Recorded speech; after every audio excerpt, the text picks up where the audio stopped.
This happened about 20 years ago. I was 9 years old at the time, but my parents have also told me their side of this story on a bunch of different occasions, so that should help. My parents are both biologists. They met at work, and from there it was history. The place where they worked at the time was a government building dedicated to biology research, used in government projects, turned towards the public. Meaning they were the ones studying the environment and making environmental protection laws around their studies.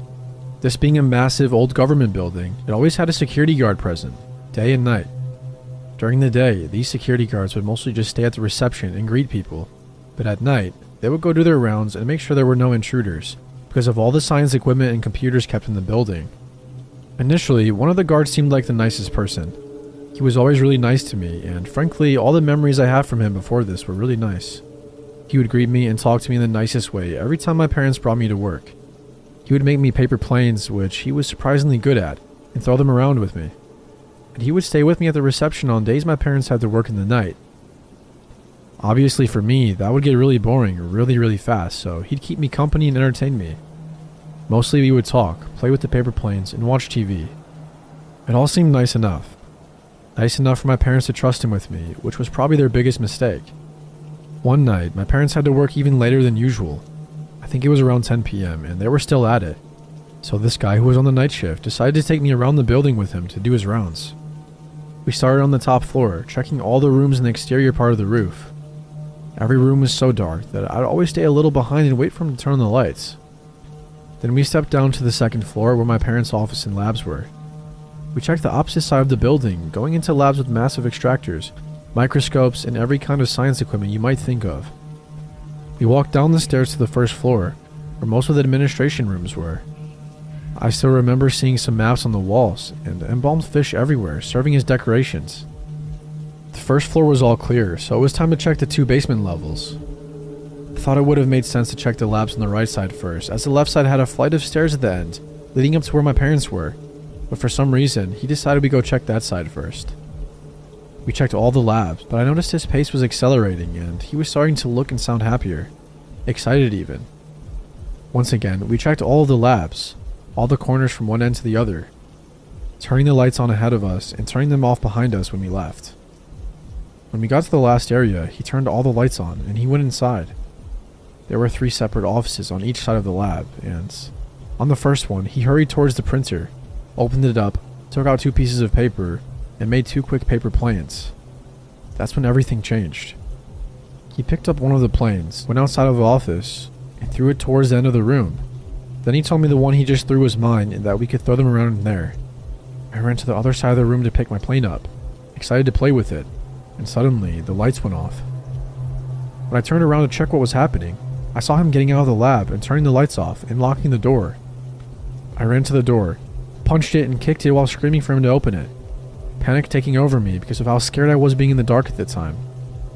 Through the glass on the door, I could see him scurrying away into the corridors, turning the lights off as he went and disappearing after turning a corner. I'm pretty sure that everything I felt and every shadow and creepy monster I saw in there while waiting was part of my imagination because of how scared I was. I balled up against a corner and could see shadows moving around me in the dark. I could only cry, lost without knowing what was happening and why he was doing this.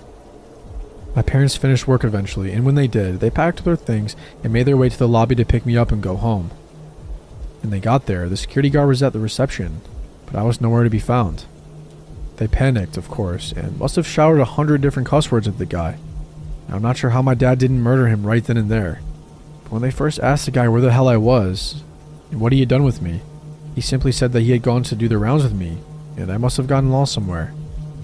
This is a building that would take you about an hour and a half to check from top to bottom, even if you were rushing.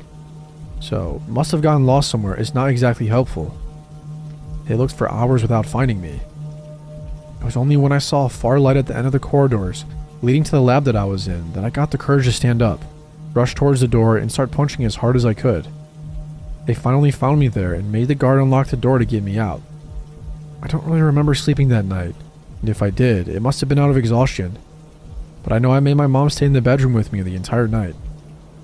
Of course, my parents made a complaint against the guard, and when they did and the guy started being investigated, he was actually fired and arrested. Not because of locking me away where he probably hoped no one would find me, but because he had been partnering up with criminals to steal computers and equipment from the building to sell in some shady market, along with the information in the hard drives and make money off of it.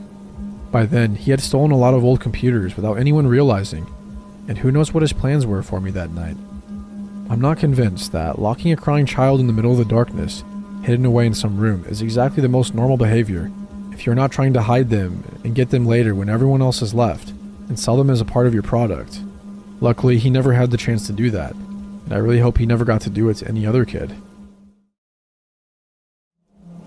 About 3 years ago, I, 21 female, was a waitress during the height of COVID. It was my first ever job, and I remember being so excited to start as soon as possible, after all my training was finished and I got my certifications. We closed at 10 p.m. every night at the time, and typically it was just my cook, a 20-year-old guy, and I. Rarely would there be another waitress with me, and I liked it that way.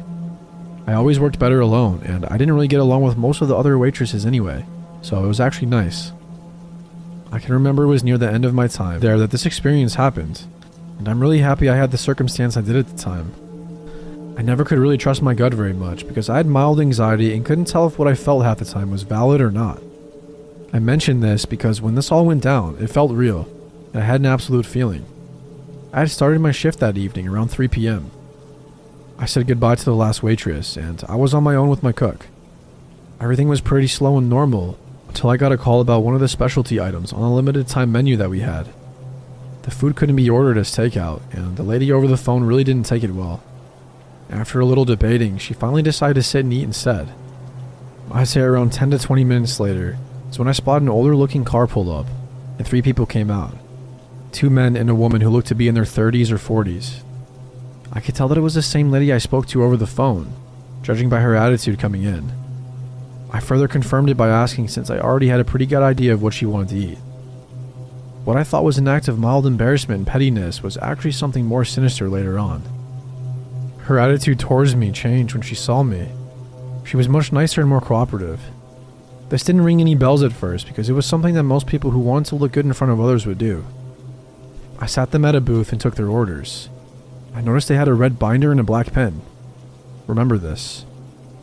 I then went to tend to my other customers as there were a couple other tables I was waiting on.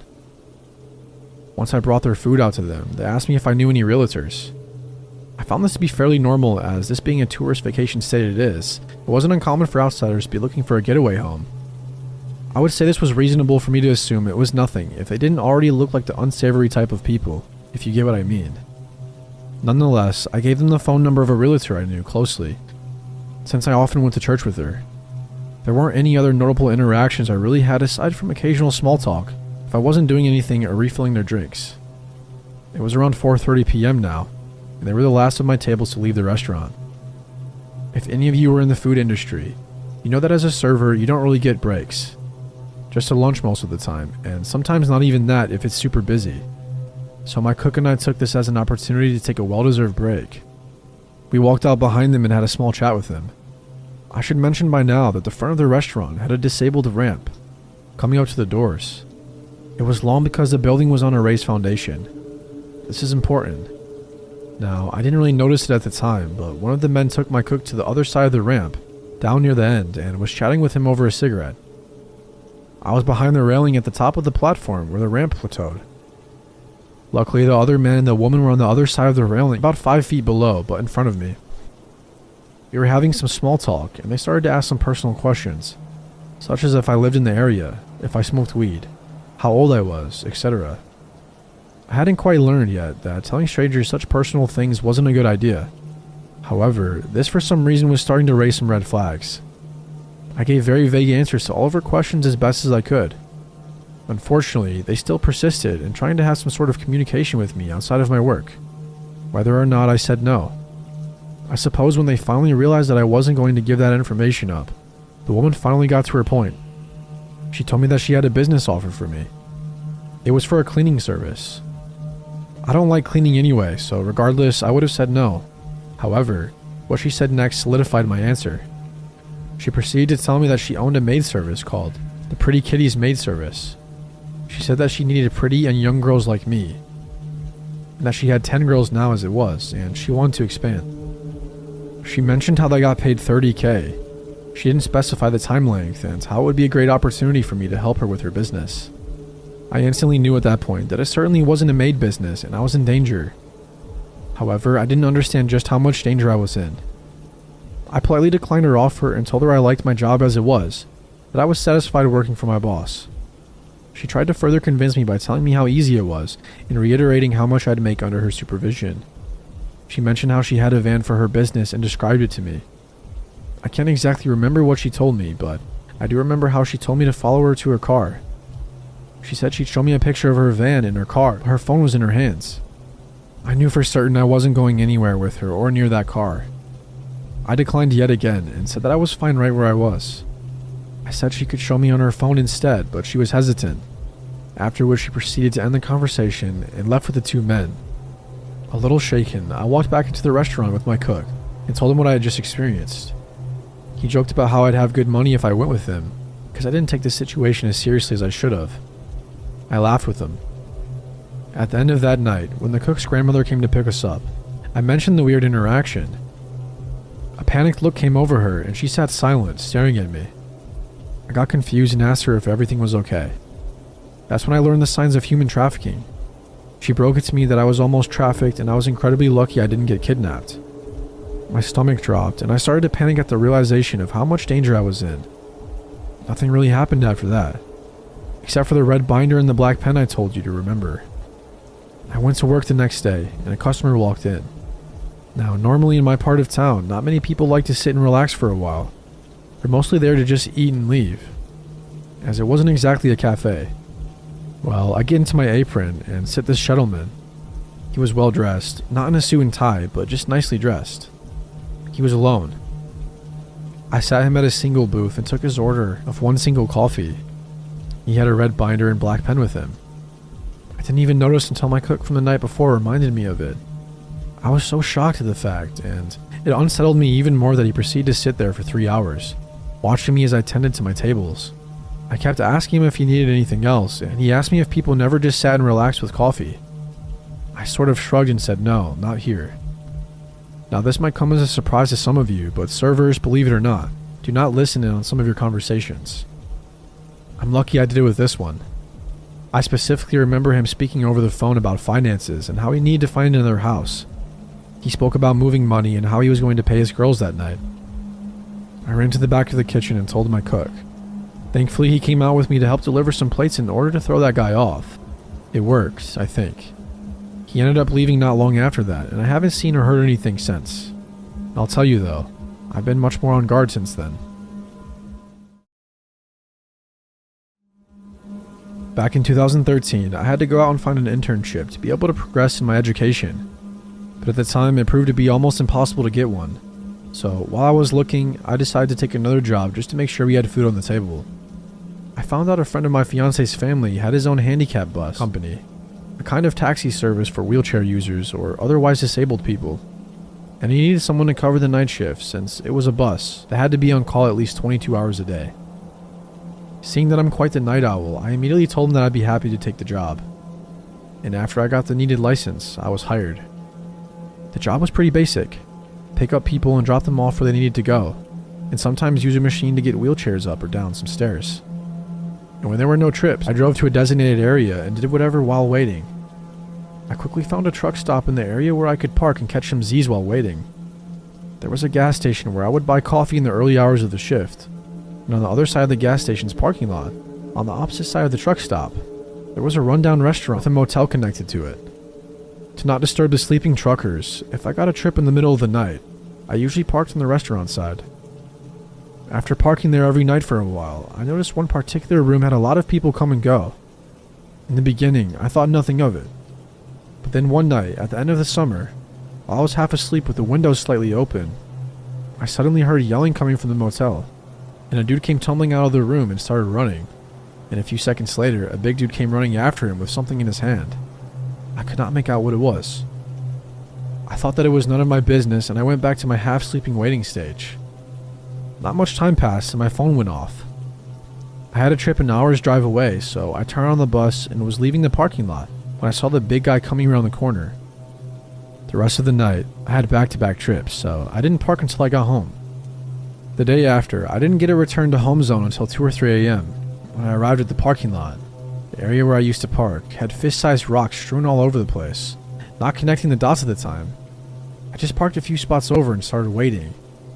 I fell asleep pretty fast, but I was jerked back into reality when a car right in front of my bus honked its horn, flashed the high beams and revved its engine.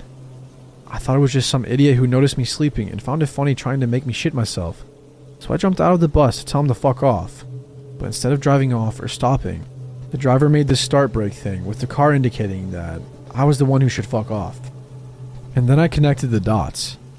Not wanting to seem like a pushover, I stood still and stared at the car.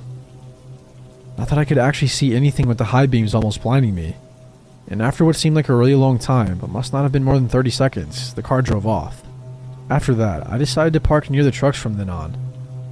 A month or so passed and nothing had happened since the car episode, and I figured that nothing more would if I just kept parking by the trucks. Then one night I had a long 12-hour shift on a Sunday, 6 p.m. to 6 a.m., and I didn't have time to eat dinner before work that day. And during the first half of my shift, I had back-to-back trips with no time to eat. So when I got a return to home zone, I quickly parked in the far end of the almost empty truck stop and got ready to eat my now very late dinner that my fiance packed for me. I wanted to watch some TV on my phone while eating, so I sat with my back against the driver's side door and got comfy. While turning my back to the door, I accidentally hit the door lock with my elbow. But that was my luck.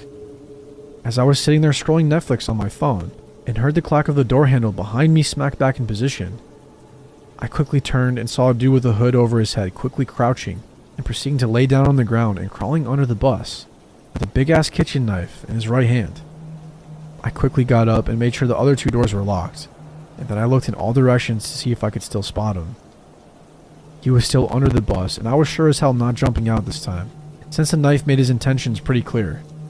I turned on the engine, turned on the spots in the back of the bus, and looked around to see if it had scared him off. And lucky for me, it did. I saw him run off and into a bushy woody area at the end of the truck stop. I never parked at that truck stop again after that night. And I made sure all the doors were locked every time I was parked.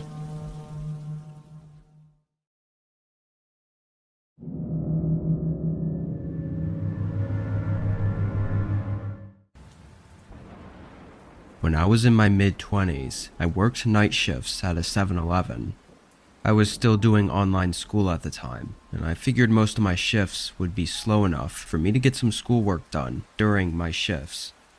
For the most part, this actually worked out. I'd be the only one there, and it would never really get busy. Whenever someone would come in, I'd just push my laptop aside, and when they left, I'd continue my school stuff. This night, it was very cold and rainy outside, which always made me happy because almost no customers would come in. I had my laptop out and was focused on school for almost 2 hours straight when the front door opened and a man walked in. He looked 30 with a beard and short hair. I put my laptop off to the side and waited for him to come up to the counter. The man looked around the aisles for a minute or two, then walked out, got in his car, and left. Not thinking too much about it, I grabbed my laptop and continued about my work. Another 30 minutes passed, when out of the corner of my eye, I saw headlights pulling up in front of the store. I looked over and was confused to see the same car that was here earlier.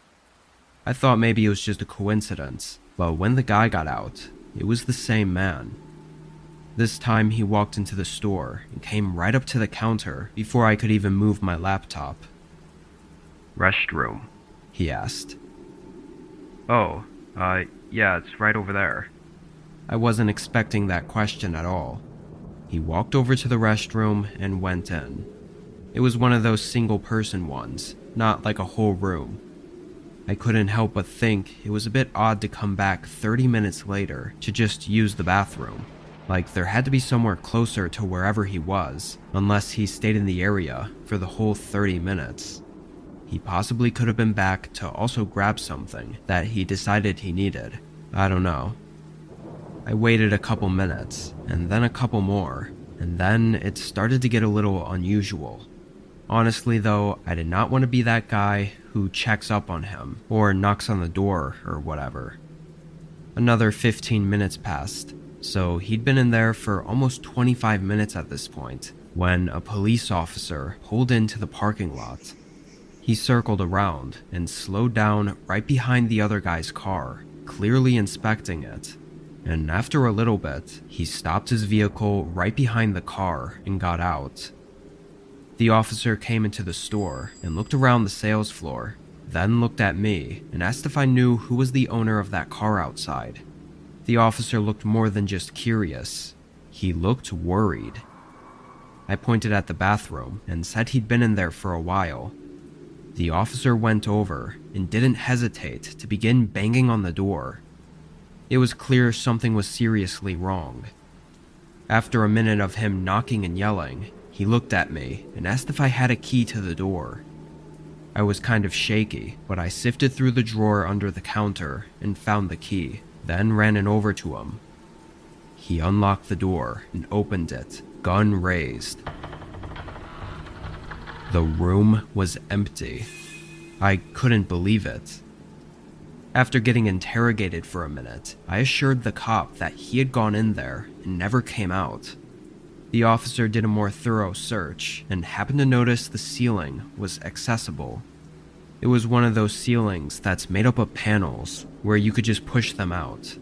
I guess the man had gotten on top of the sink and was able to haul himself up. The officer called in backup, and within 15 minutes, they found the man hiding inside the ceiling. They got him out and arrested him. As I've been told, the guy was on the run after doing some absolutely horrible things to several random and innocent people. Earlier in the night, they got a description of his car and caught his license plate on a store camera. The officers made it seem like I was lucky because the past individuals he had harmed were all alone in the middle of the night, either working or just walking around outside.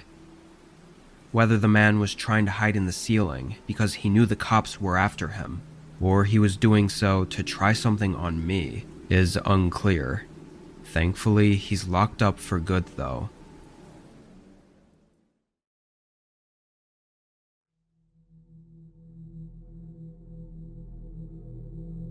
I'm a security guard for a mid-sized office building. It's located right in the center of the city. Around here, crime rates are pretty high, so it's not uncommon for businesses to have huge losses from break-ins at night. I usually have a coworker with me, but during this month I was alone while the company I worked for was training up a new employee. I didn't mind it at all though. Being alone was more boring and made it harder to stay awake, but having a partner sometimes could get annoying, depending on who it is. Anyway, it was around 2 weeks into this month when I was patrolling the lot like usual and noticed a couple guys far off on the other side of the road. They were standing around in the dark, looking in my direction.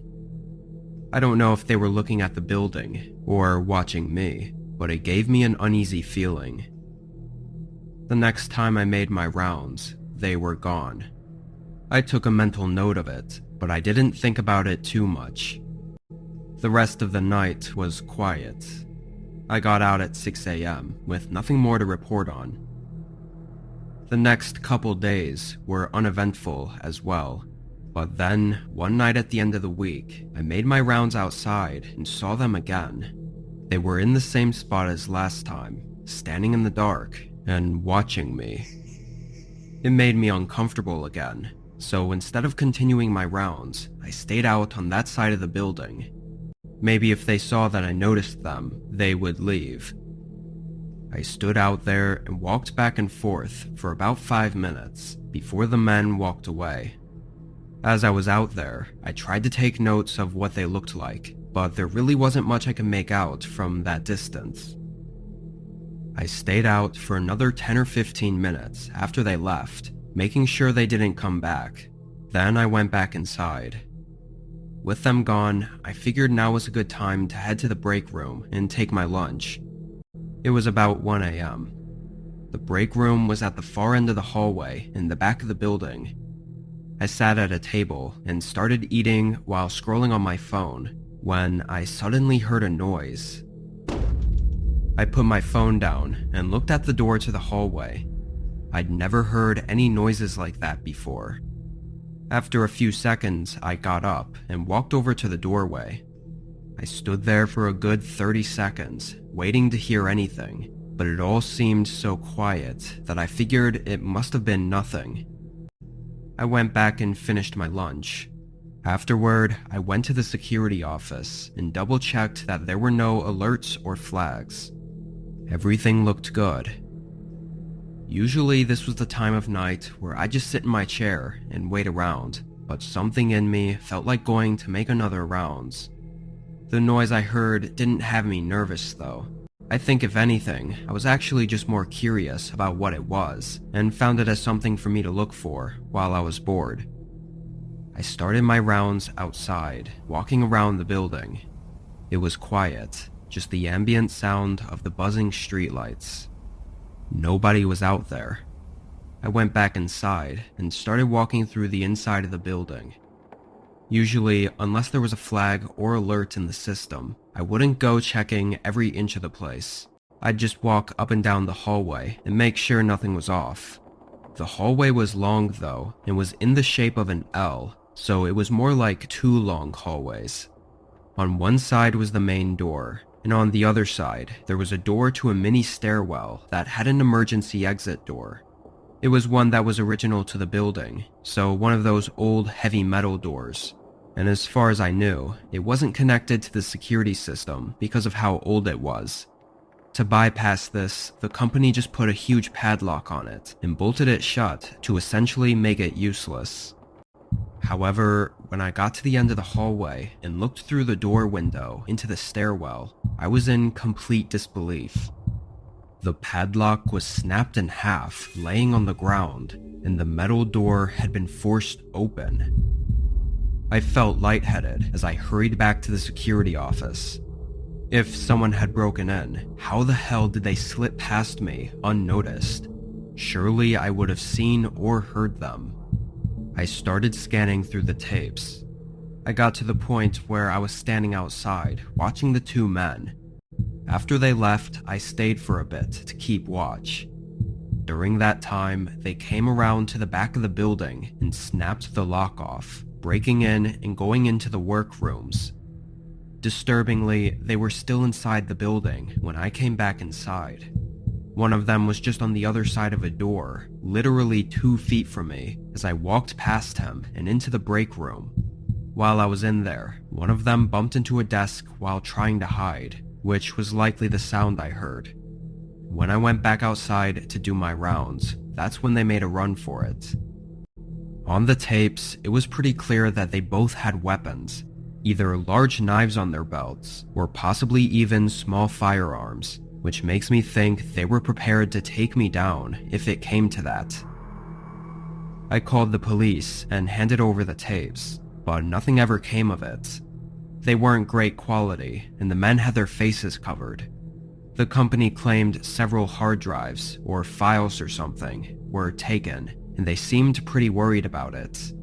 However, to this day, there's been no more info on the men or their motives.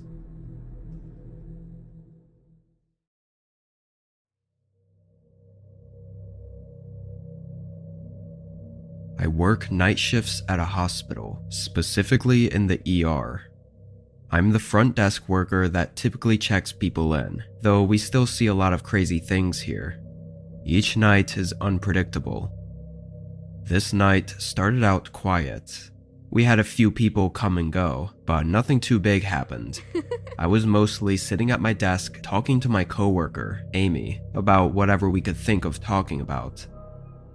Around 2 a.m., Amy went on break to go to the cafeteria, so it was just me at the front counter. Really soon after, like not even a minute after she left, a man came through the front doors. He was wearing a black zip-up hoodie and black jeans. His hair was dark and somewhat long, and looked unkempt, like he hadn't showered or maybe had just woken up. He walked up to the counter slowly and had this strange aura about him. It made me feel unsettled. "I'm looking for Hannah Smith." I didn't remember the exact name he gave, but it was a woman's name, and as far as I knew, they hadn't been admitted recently. Still, I checked the records, but I saw no one by that name. The man seemed uncomfortable as he waited.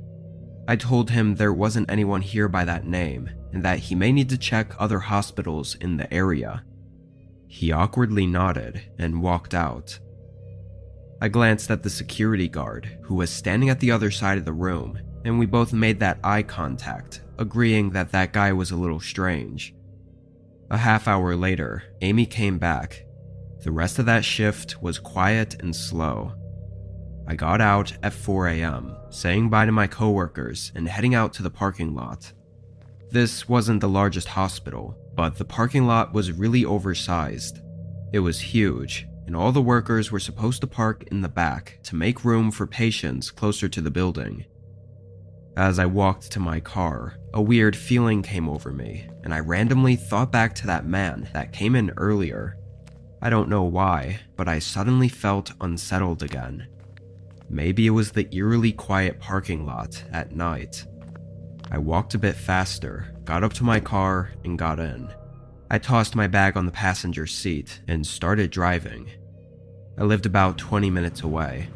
The roads were long and empty, but throughout that drive, I still couldn't shake the strange feeling. I felt like I was being followed or watched, yet every time I looked in the mirrors, nobody else was on the road behind me. When I finally got home, I pulled into my driveway and parked, getting out and going in through the front door. I hadn't even taken my shoes off yet when I heard footsteps sprinting up to the porch. They got right up to the door and immediately shook the handle, trying to open it. Thankfully, I always instinctively lock the door every time I open or close it. As soon as they realized it was locked, they stopped. There was a pause before a familiar voice spoke. "Excuse me, ma'am, can you please open the door? I need help. Please, open the door." It was the creepy guy from the hospital. I didn't respond and shakily took my phone out and called the cops. Seconds later, the man bolted away. I looked out the peephole and saw him run down the road and disappear in the dark, but confirming it was definitely the same guy with the black hoodie and black jeans. When cops arrived, I was hit with probably the most insane, creepy, and downright horrifying information. The back door to my car in my driveway was open. He had been in the back seat the entire drive home, which explains how he got up to my front door so fast. Even more disturbing is that he was probably hoping I'd park in my garage, which would essentially give him access to my entire house that night. Parking in the driveway probably caught him off guard and likely saved my life that night. They used the footage from the hospital CCTV to identify the man and found him a few days later. He was some nobody that I'd never met in my life, but he had some strange fixation with me.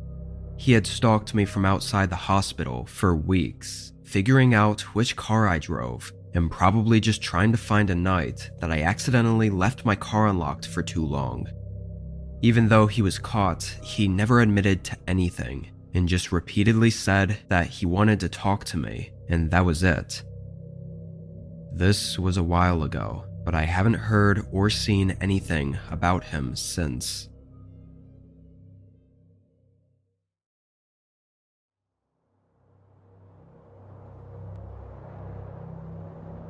It was the first weekend of February. I was at home having the days off of work. Everything was pretty regular, but sometime in the middle of the day on Saturday, I thought I heard something from upstairs. It was a thud, just one, and not very alarmingly loud or anything. I'd never heard it before, which was the only reason I went up to see if I could figure out what it was. I didn't find anything though. I wasn't worried and hardly thought about it for the rest of the day. Hours later, and as I was winding down for the night, sitting on the couch and barely keeping my eyes open, there was another thud, almost identical to the last. Again, I looked around and saw nothing.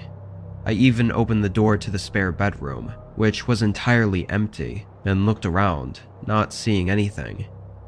Maybe it was an animal on the roof, or just the house making strange noises.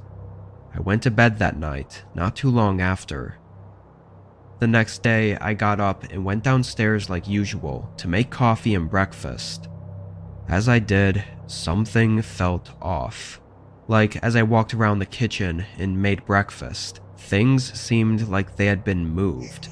The cereal and chips I had in the pantry just didn't look like they were where I'd left them. Obviously, I didn't purposefully try to remember the order they were in or anything, so I couldn't confirm it.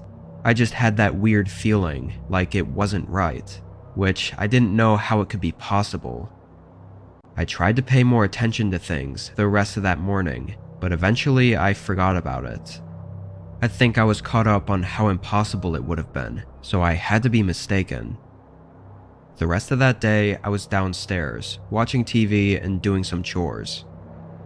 It was just after sunset when I heard that same thud again.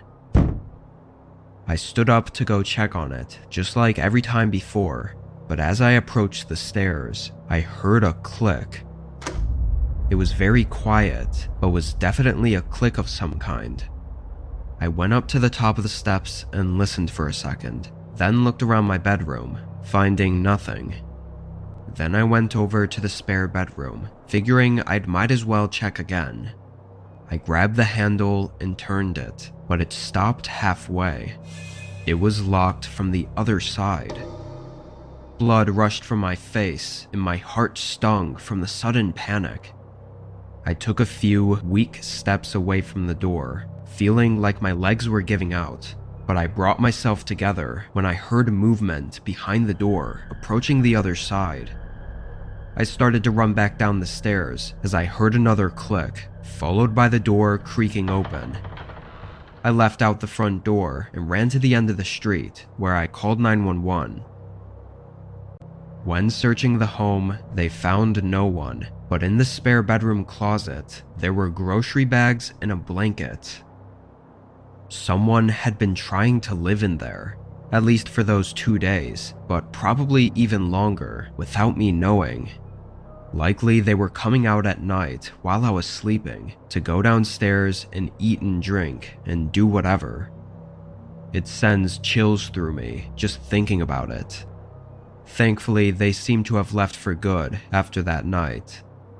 What they would have done had I found them is something I never even want to know.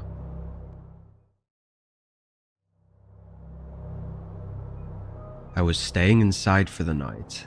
It was really cold outside, with a heavy snowstorm coming through our town. I had the TV playing my comfort show, and I was half asleep on the couch when I heard footsteps approaching outside my front door. Their boots were loud enough to get my attention and wake me up.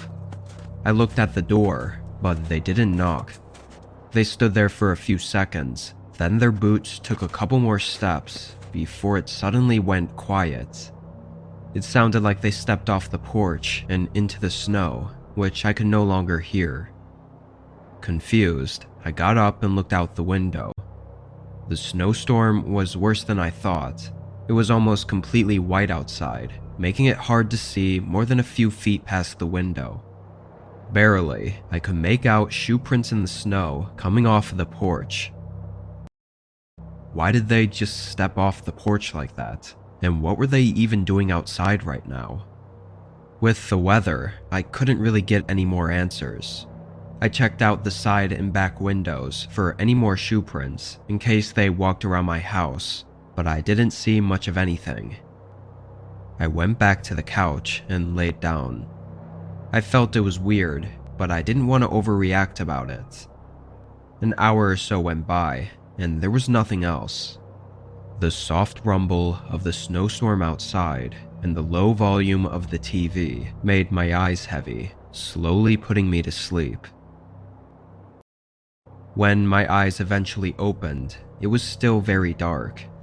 The TV was on its timeout screen, showing it was 3 a.m. The snowstorm was still going strong, but strangely, it was much louder. As I continued to wake up, I began realizing it was extremely loud, like the sound was clear and crisp, not muffled by the windows. My eyes darted fully open, and I got up. I turned on the light next to me, seeing water spots all over the room, going right to the front door, which was wide open. Snow was pouring into the house, and boot prints were outlined in the water going through the hallway. I could kind of make out the same boot prints leaving the house, but I wasn't sure. I got my phone and locked myself in the bathroom as I called for help. Turned out, whoever broke in had already left. It seemed they came in and looked around for something specific, and after not finding it, they just walked back out into the blizzard. While they were in my home, they either somehow didn't notice me on the couch, or crept past me, quietly looking around my house without waking me. Even the idea of it creeps the hell out of me. I haven't had a good night's sleep after that, constantly waking up in the middle of the night, startled by every little creak.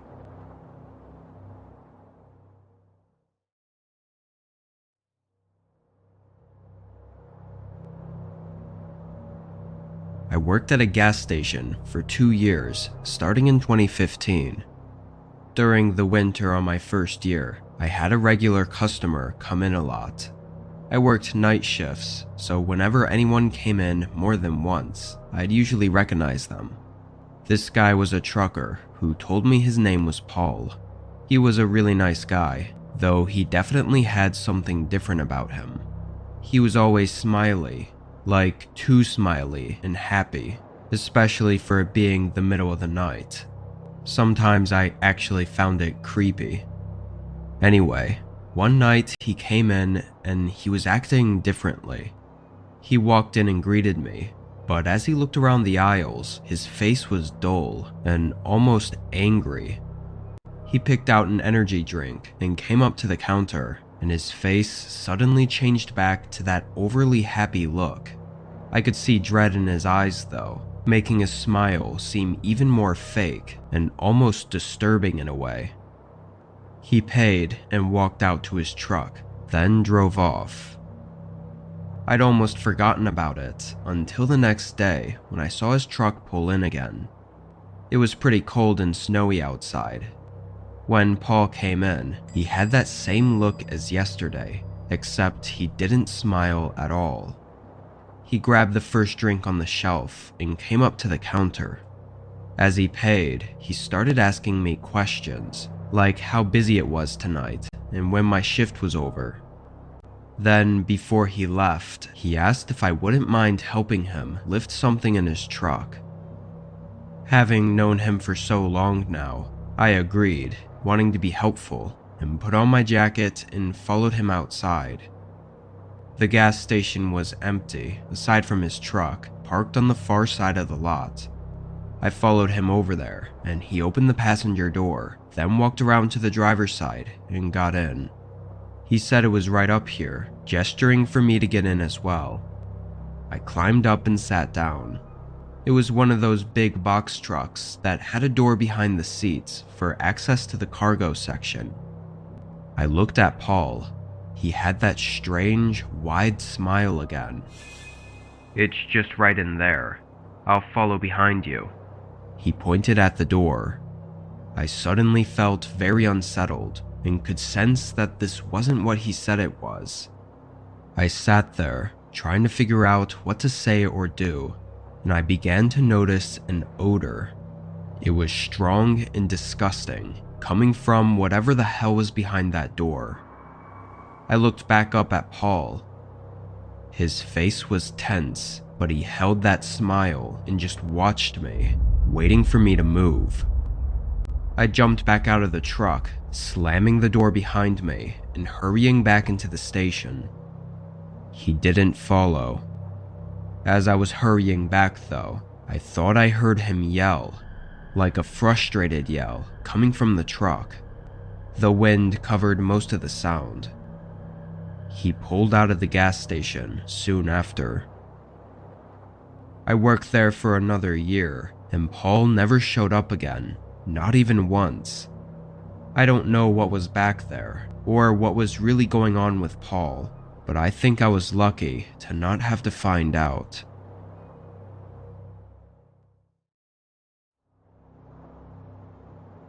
It was just before Christmas. School was out, but my parents still worked during the day. I was an only child, which meant I had the whole house alone and could do whatever I wanted all day while they were gone. This was just another weekday, I think Tuesday, and my parents left for work at 9. I immediately fired up my PC in my bedroom and started gaming. Strangely, only 15 or 20 minutes after my parents had left, there was a knock at the front door. Being young and not used to answering the door alone, I chose to ignore it. I tried not to make too much noise for the next little bit because I didn't want them to think anyone was home, hoping they would just leave. I didn't hear any more knocks, so I continued on with my day. I was playing video games for way too long, honestly, like 3 or 4 hours straight before I even got up from my desk to make some breakfast. I went downstairs and poured a bowl of cereal, then started walking back to bring it upstairs when I noticed the front door was unlocked. I thought that was weird because my parents always remembered to lock it and usually would leave through the garage anyway. I went over and slid the lock down, then went back up to my room. I think it was around 1 or 2 p.m. After finishing eating, I got right back to gaming. I had just reopened my game and loaded into a new match, so like only 3 minutes later, when I felt something shake my desk. I didn't hear anything, but I had my headset on, so it was unlikely I would have, unless it was really loud. It felt like a vibration though, which I'd usually only feel from my parents closing a door or something. I took my headset off and looked at the bedroom door, listening for what could have caused it.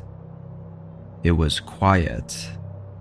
I got up and opened the door, then looked down the hallway toward the stairs, again listening for anything, and again not hearing anything. I was thinking it could have been the heater turning on, but I couldn't help but think how the door was unlocked earlier, and it just gave me an uneasy feeling. I walked over to the stairs, and just as I got to the top and looked down, I saw a shadow move near the bottom. I froze, and just a second later, the shadow stopped moving too, like they somehow saw me. My heart was pounding. I felt like I stood motionless for an entire minute before the shadow moved again. I could faintly hear footsteps walking toward the back of the house, and then the back door quietly open and close, and then silence. I ran to my parents' bedroom and called 911 with the home phone. Police came a few minutes later. This only seemed to get more disturbing and strange though. There were no signs of the intruder breaking in unless he had picked the lock on the front door. However, it was still locked when police arrived, which means he likely got inside sometime during the 3 to 4 hours I was gaming. I also think back to the knocks I heard right after my parents had left, but I just can't see what they were doing inside for that long. He was almost definitely in the house when I went downstairs and made myself a bowl of cereal though, maybe even watching me from another room, hiding somewhere. We don't know what his intentions were, but I've never truly felt safe again since that day.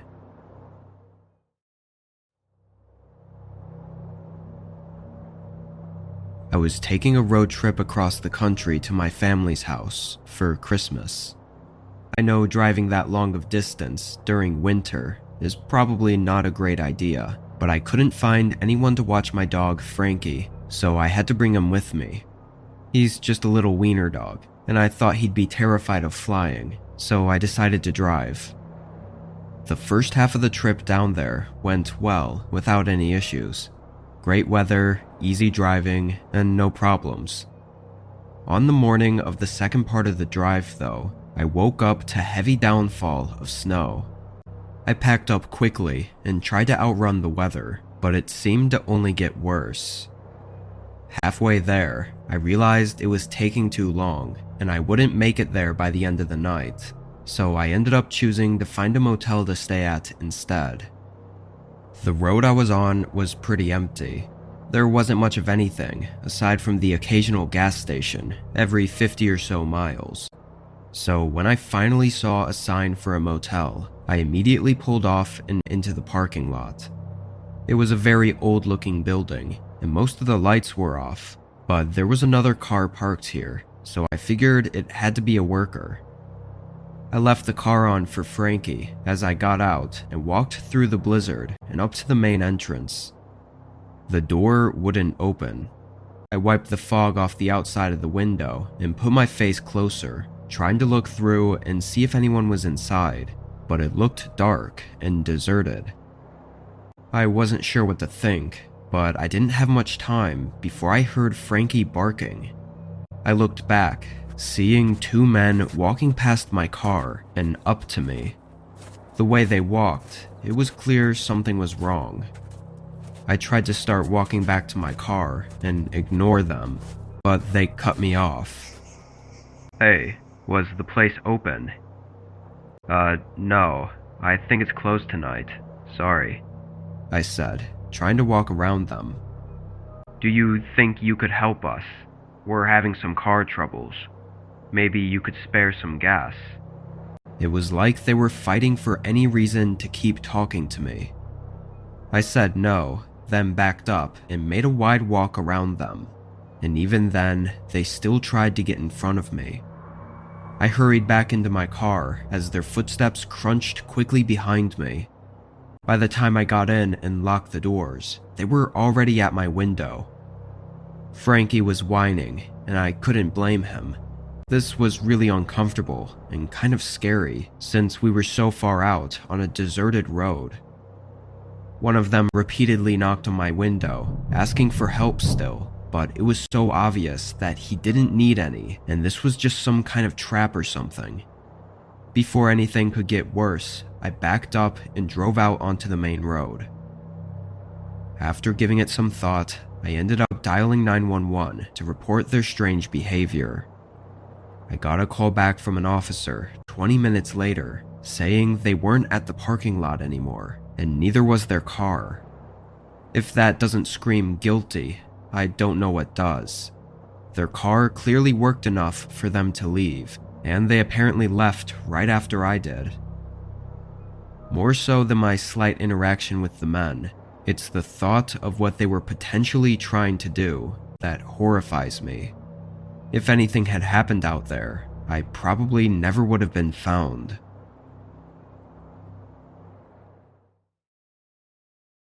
For a while, my husband and I were considering going on a double date.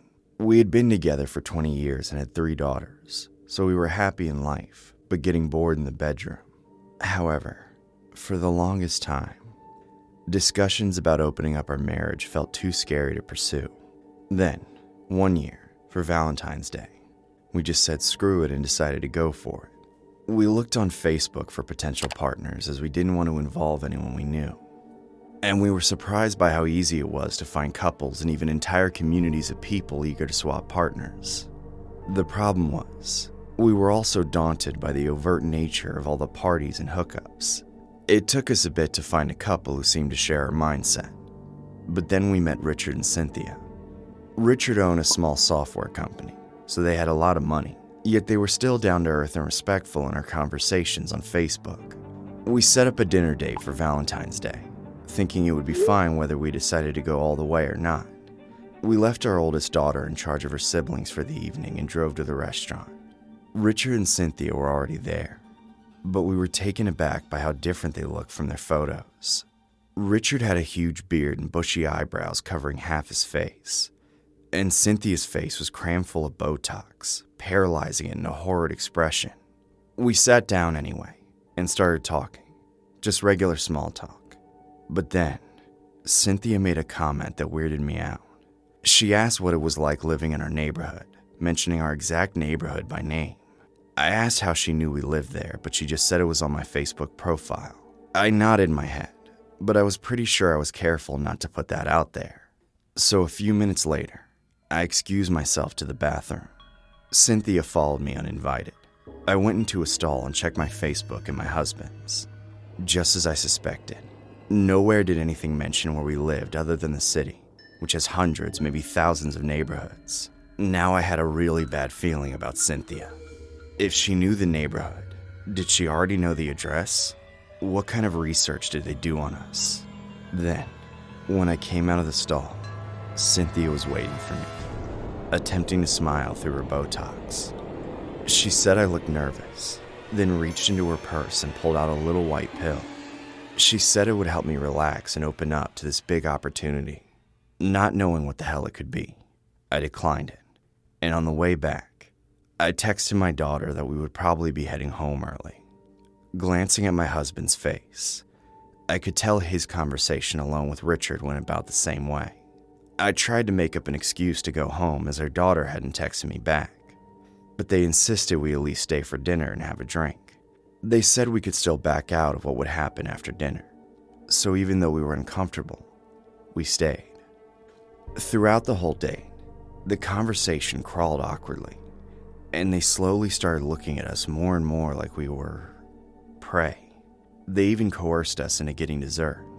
When it was finally over, they tried to get us to go back to their place with them, but we had had enough. We finally shook those creeps and got in the car to head home. My husband revealed he had also been offered a strange pill, cementing the fact that those people were bad news. I still couldn't relax though, as my daughter hadn't responded to me, and when I called, she didn't pick up. I started to worry, and that's when she started sending me cryptic, garbled texts. She wasn't making any sense, but I knew something was up, so I told my husband to step on it. When we arrived at the house, we were met with the worst scene imaginable. The house was surrounded by cop cars and ambulances, and the front door was broken in. I ran out of the car and into the house, looking for my daughters, but I only found cops. I started sobbing as I checked every single room. They were shouting at me, but I couldn't understand them. I thought I had lost my daughters forever. Then, my husband finally took my hand and dragged me out to the backyard, where I saw my daughters, all being questioned by cops. They were visibly shaken, but they weren't hurt. My oldest daughter ran to me and hugged me, apologizing for trying to sneak a boy into the house. I was confused at first, but she said she had planned to have her boyfriend over while we were gone. But when he arrived, he saw 2 windowless vans parked in the driveway. He warned her, and she was able to round up her sisters and took them into the shed in the backyard to hide. Just as he saw the masked men get out of the vans and break into the house, that's when he called the police. But the kidnappers, thinking the house was empty, escaped before the cops arrived. I was so happy they were safe, but I also felt terrible for leaving them in harm's way. I knew that date with those horrible people had been employed to get my husband and I out of the house. I'm sure if we took those pills or went home with them, they would have kidnapped us too. I told the police to go looking for them, but somehow they had just disappeared, like they never even existed. The only thing they could find was a credit card under Richard's name, which turned out to be fake, that was used at dinner and to rent an Airbnb. His supposed software company didn't exist either, and it was just a front for a human trafficking ring. At least that's what the police concluded. I have to believe them. Otherwise, I don't understand how they could have known where we lived. To this day, I still can't believe how close my husband and I came to throwing away the lives of our entire family. One day at school, I randomly fell into conversation with a girl in my class named Caroline. We talked and traded socials, but then winter break started the next day, so I didn't think I'd ever really see her again. However, we ended up texting and FaceTiming a lot. It turned into a talking stage, so much so that I was excited to go back to school just to see her. When I saw Caroline in person again, I suddenly realized I had major feelings for her. I confessed my feelings, and to my elated relief, she felt the same way. We hung out after school that day, but she told me her father would be pissed if she started dating a boy before he could meet them. I was nervous about it, but I agreed to go over to her house to meet him. As it turned out, her dad was totally chill with us dating, and I was glad he and I got off on the right foot. Afterward, Caroline took me to her bedroom to hang out with the door open. We talked for a while, getting closer and closer, until it seemed like we were about to lean in for a kiss. But then, all of a sudden, a random guy burst into the room. He was our age, and he looked shocked to see me there. I was confused as I knew Caroline didn't have any brothers, so I started to think for a moment that she had another boyfriend. She quickly explained that this guy was her cousin, Anthony, who lived nearby and would often come over unannounced just to hang out. She even asked Anthony if he wanted to chill with us, but he bitterly said that he'd leave us alone. That interruption was weird, but with my first girlfriend sitting next to me on the bed, I forgot about it almost instantly. We kissed and cuddled for hours. From there, our relationship rapidly escalated. I took her out on dates almost every single day. We had lunch together at school, and we pretty much stopped hanging out with her friends altogether. My friends were enthusiastically supportive, even cheering me on for bagging a baddie. Caroline's friends, however, were not. She said they were being mean to her, calling her fake and ignoring her. There was even a random number texting her horrible things about how she was a loose hag and a traitor. Some of the things they were saying to her were just horrendous. I told her I'd deal with it, but she didn't want me going after her friends. I agreed to be chill, but I found it hard to believe that her so-called friends would say such nasty things to her. They weren't the only problems, though. I couldn't shake the feeling that we were being watched at school. It was like everyone was side-eyeing us, talking behind our backs and spreading rumors. I wanted to get us away from all the drama, so I took Caroline out to lunch. We sat inside by a window. While we were waiting for our food to come out, though, I also got a text from the same random number. But it wasn't just calling me a thirsty friend thief. It was a death threat. I elected not to tell Caroline to avoid freaking her out. About 10 minutes later, we dug into our food. That's when I noticed over her shoulder that a sketchy-looking figure on a bicycle had stopped outside the restaurant and was looking in. They were wearing a hood over their face, so I couldn't see who they were or if they were looking at us, but they gave me the creeps. Still, I didn't let Caroline know about it. I wanted to keep her in good spirits. Later, we went to see a movie. Just some cheesy chick flick rom-com. We sat all the way in the back for privacy. But right before the movie started, I spotted a lone individual enter the theater and sit down near the front. It was weird to see a single person in there, as everyone else had a date. It was too dark for me to see who they were, but something about them was familiar. Of course, Caroline proved to be quite distracting. We basically made out through the whole movie. When it was finished, I knew from the look in her eyes that it was finally time. I drove us to a nearby park. It was late, so nobody was in the parking lot. I parked and turned off the lights. Then we slipped into the back seat. We started making out and taking off our clothes. I was psyched. I was finally going to lose my virginity. Then, out of nowhere, someone started pounding on the window like they were trying to smash it. They shined a bright flashlight into the car and screamed at us to come out. I thought we were being busted by the cops, so we quickly put on our clothes, then I opened the door. But it wasn't a cop standing outside the door. It was Caroline's cousin, Anthony. He pulled me out of the car and started wailing on me. I fought back, but I didn't want to seriously hurt him. Caroline quickly pulled us apart and tried to get Anthony to calm down. But he was a wreck, screaming and sobbing with anger, saying I stole Caroline from him. Suddenly, it made sense. He was the one following us and texting us threats because he loved Caroline. In that kind of way. I tried to reason with Anthony, but almost as soon as I opened my mouth, he pulled out a knife and put it up to his throat. I quickly charged, tackling him to the ground and pulling the knife away. He struggled, but I was thankfully able to restrain him. Caroline called the cops, who Baker acted him. Essentially, that means he sort of got arrested, but instead of being charged, He was placed in a facility for a few days until he was no longer a danger to himself or others. Anthony was later forced to transfer schools and live with another family member. After that, things went back to normal. Almost. Caroline and I still have a committed and passionate relationship, but the Anthony thing still looks over us sometimes. There's an unspoken rule up in the mountains that no matter who you are, friend, bitter rival, stranger, anyone, if you're ever in a pinch and come across another hunter's cabin, you're welcome to seek shelter there. Or maybe it's unspoken because there's hardly anyone to speak to in the winter months especially.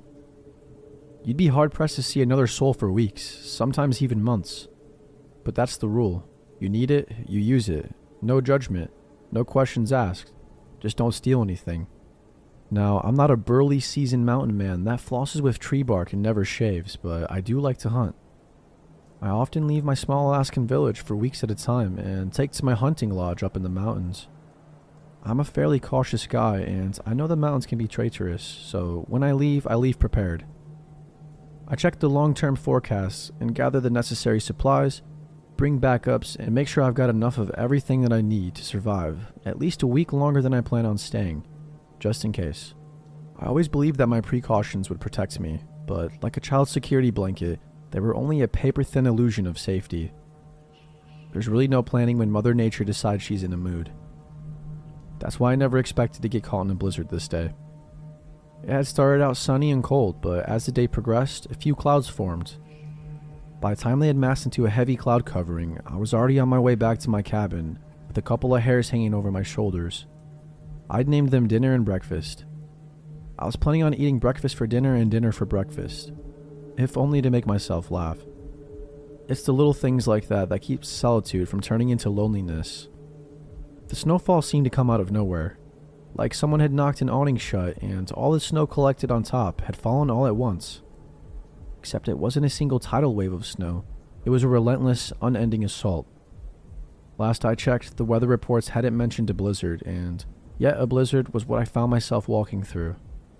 It got very dark, very fast, and I kicked myself for leaving my flashlight back at my lodge. I'd planned on coming home long before nightfall, so I hadn't thought I needed it. I'd been sorely mistaken. Snow prickled painfully as it darted into my eyes. I had squinted almost all the way to keep those sub-zero jerks from stabbing me blind.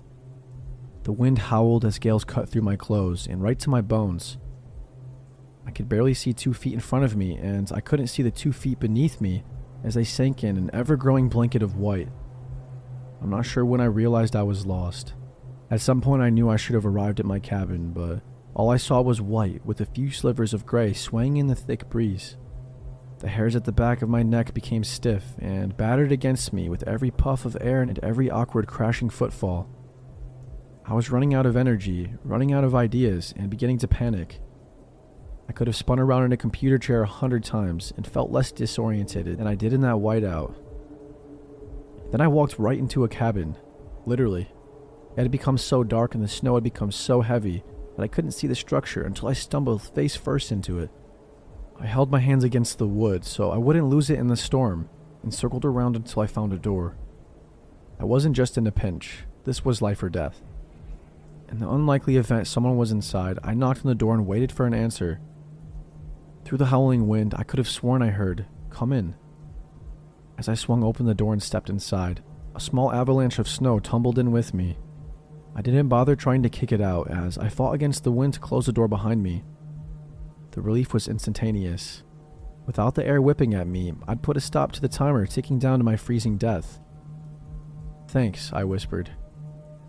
I turned towards the inside of the cabin and tried to get my bearings, but all I saw was blackness, which meant I had no real way of gauging the size of the cabin. Yeah, I'd circled around it, but I'd been stumbling around, half blind, focused on trying to find a doorknob, so I had no idea what length of the cabin I'd covered. I could have walked half of it. I could have circled around it 3 times without realizing it. Through the darkness, all I could see was the vague outline of someone sitting in the corner. "Hey, you're a real lifesaver," I said. He didn't answer. I pawed around for a lighter, a lantern, a matchbook, anything that might emit light, but all my fingertips touched were chains and the barrels of hunting rifles. I stopped poking around when I felt an open bear trap. Wouldn't want to get my arm caught in one of those. It was safer to sit still and wait for daybreak. It occurred to me that the stranger might have been seeking refuge as well, so I started, keeping my tone light and innocent. "You the owner of this cabin?" The answer was more of a hiss than a word, but in that hiss, I heard a faint yes. I sat on the floor, let my hairs down beside me, and reached into my pack. Why I'd taken a sleeping bag with me and not a flashlight was beyond me.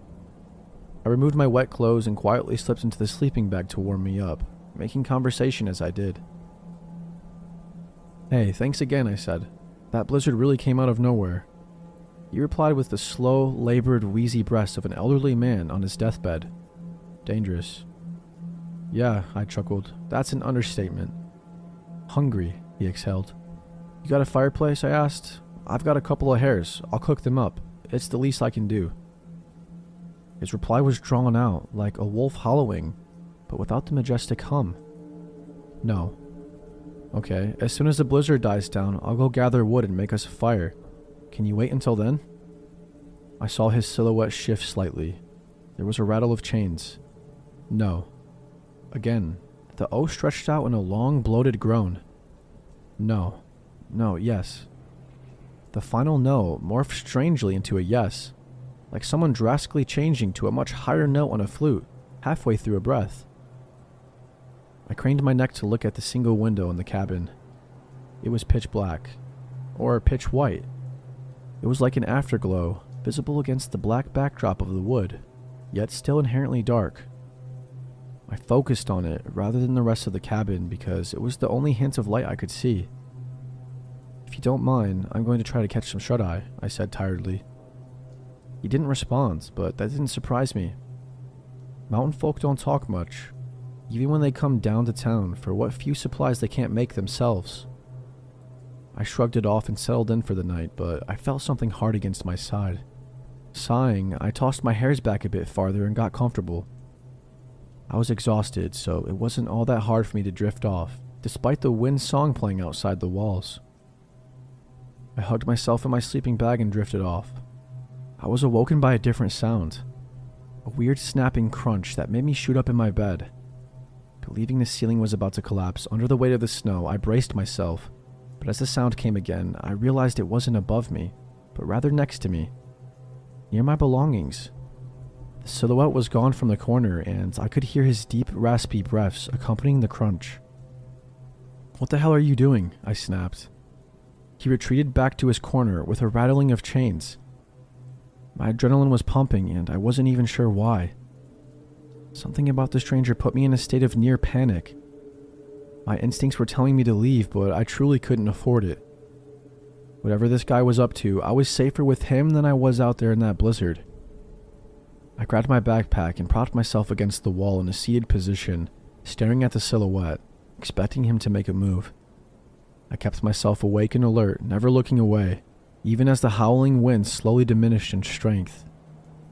Once or twice, I felt my head begin to dip and my eyes begin to shut, but every time I slipped, the faint rattle of chains snapped me back into consciousness. As the blizzard cleared and the sun slowly rose, light began to trickle into the cabin. The scene filtered through in tiny increments with each layer uncovered by the sun, like a printer slowly spitting out the full picture one line at a time. I wasn't even in a cabin. I was in a large supply shed that was maybe 10 to 11 feet long and 7 to 8 feet wide. There was no fireplace, which makes sense for a supply shed. There were tools, traps, and rifles lining every wall. The silhouette in the corner slowly stopped being a silhouette and started being a distinct person. Skinny. No, actually gaunt. Pale. No, actually ghost white. Man. No, it was a corpse. I was gutted. He was dead. Not, "Oh shoot, I died overnight. Sorry about that, dead." Like long dead. Long dead. His body was all shriveled and mummified, if that's even the right word for it. He wasn't wrapped up in bandages or anything like that, but his skin was completely dehydrated and stiff like an unwrapped mummy. His hair was hanging from his head in unkempt strings. His teeth were poking out of his shrunken lips, with a wide gap where the top right canine should have been. There was a stain of age-old blood soaked in the wood beneath him. I followed it by gaze to its origin, his left foot, and the bear trap in which it had been gotten caught. There was an empty hook on the wall above him with a chain leading to the trap. It was long enough for him to move around, but not enough for him to reach the front door, or the saw hanging above it. My best guess was the trap had fallen on its own while he was out, and at some point he'd done a supply run in the dark, and probably had gotten caught in his own trap. He probably died of thirst or something. Look, I'm telling you, he wasn't breathing, and he wasn't moving. He was dead as a doornail, and had been for quite some time. I sat there, reasoning I'd been delirious the night before. The fatigue, the dehydration, the disorientation caused by the blizzard. It made me imagine a voice. Those slow hissing sounds I thought were replies were just the wind outside. I interpreted them wrong because the loneliness had finally gotten to me. The elements had conspired against me to create a living person out of someone who definitely wasn't living. It was a good logical explanation, and I wish I could say it was true. Whenever I visit my family for the holidays, it always makes me depressed and stunts my creativity. One year, I decided to take an artist retreat from the week before Thanksgiving through the second week of January. It was a great excuse to avoid family, and it gave me time to do a couple larger paintings I'd been wanting to start. I found a small cabin way up in the mountains, right on a beautiful lake, far from the worries of civilization. There were only a handful of other cabins scattered around the lake, which were also short-term rentals owned by the same guy. I made a deal with him and got a good rate for my extended stay. The first month was amazing. I isolated myself in the cabin and made a lot of progress on my paintings. Whenever I needed fresh air, I would walk around the lake or hike through the trails in the area. I ran into the people staying in the other cabins a handful of times, which was a nice bit of human contact without taking away from my focus. After New Year's, though, no new guests came. By the 3rd of January, I was totally alone, or at least as far as I could tell. There were 10 days left on my reservation, and I was nearing completion of my last painting.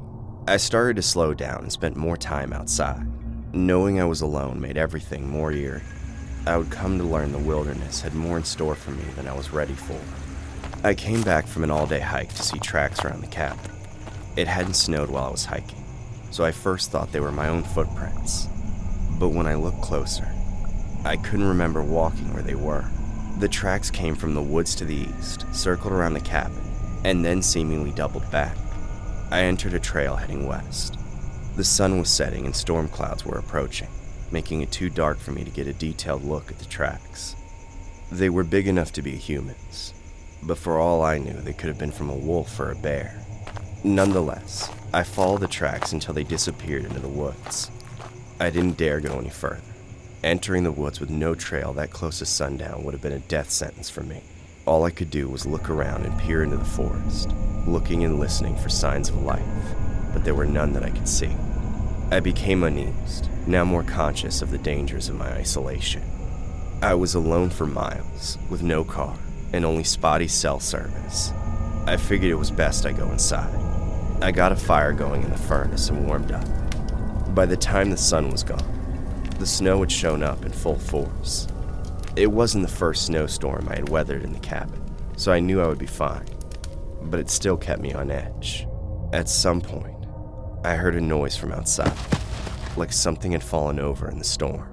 I went to the window I heard it from and looked outside. I couldn't see for more than 4 feet, but there was an impression in the snow. It was a couple feet wide and about a foot deep. In my head, I could see that a wolf had been sleeping there, slowly being buried in the snowfall until it got up, leaving that hole. My blood pressure spiked.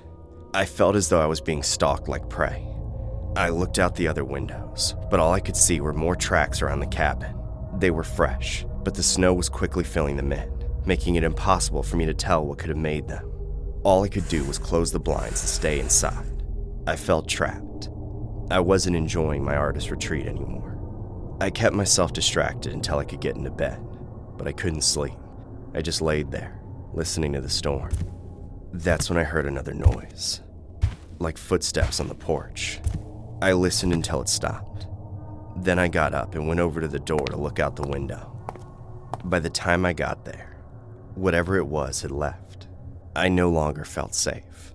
I stayed up for the rest of the night, paranoid, listening for danger. I was up all the way to dawn. When I finally stepped out to investigate under sunlight, there were no tracks, no signs of any animals or people, just mounds of snow over everything. I went around the cabin, searching for any signs that someone or something had tried to get inside, but all I found was one little scratch in the logs on the eastern side. I leaned down to inspect it, and discovered it was actually some sort of carving, a symbol, but I didn't know what it meant. Just then, a gust of wind blew at my back, making me turn around on instinct. I gazed through the trees intently, wanting and not wanting to see something at the same time. After about a minute, I was about to give up, but then I finally saw it. There was a face staring back at me. A wild face, but the face of a man, hairy and rugged, with no expression whatsoever. The rest of his body seemed completely camouflaged. I stared at him until my blood ran cold. Then, I slowly backed away and returned to the cabin. I immediately made arrangements to leave early, calling for a ride and packing up all of my things. I called the property owner and told them what I saw, but they had never heard of anyone ever being there except him and his guests. I had to wait all day in crippling fear until my ride finally came, just before sundown. I don't know who or what I saw that day, but I don't think I would have lived through the night if I had stayed.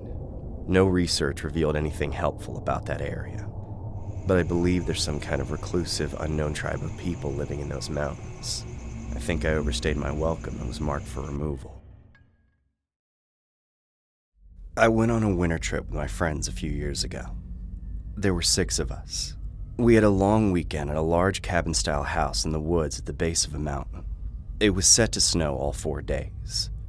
I'm not used to that, but my friends assured me we were well prepared. On the second day, everyone wanted to hike up the mountain after breakfast. I tried to caution them about how much snow was already falling, but I went with anyway. It took us a few hours to reach the turnaround at the end of the trail, where we took a break and ate a light lunch. The view was nice, but I couldn't help but worry about how windy it was up there. I tried to get everyone to start heading back after eating, but they wanted to wait longer. I was getting anxious and cold, but nobody else felt the same way. As I continued bickering with them, the wind started to howl. That wasn't the only thing I was hearing, though. Beyond that and the voices of my friends, I heard someone humming. I asked whoever it was to stop because it was too much, but nobody admitted to doing it, and it didn't stop either. I asked if everyone else could hear it, but they said no. I told them to stop messing with me, but nobody fessed up. I was finally over it and started heading down the mountain myself. Everyone told me to wait up as they started following me, but I was making a beeline for the house. Unfortunately, I was going too fast, so I tripped over something hidden in the snow and twisted my ankle. My friends helped me get down the mountain, but it hurt like hell, and I was pissed off.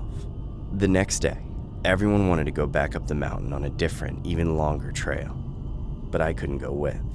Instead, I got some much-needed time to myself. I started out by getting the fireplace going and reading, and when I was bored of that, I hobbled over to the kitchen and started making a pot roast for when everyone came back. I almost chopped my finger off trying to cut carrots when someone pounded on the door out of nowhere.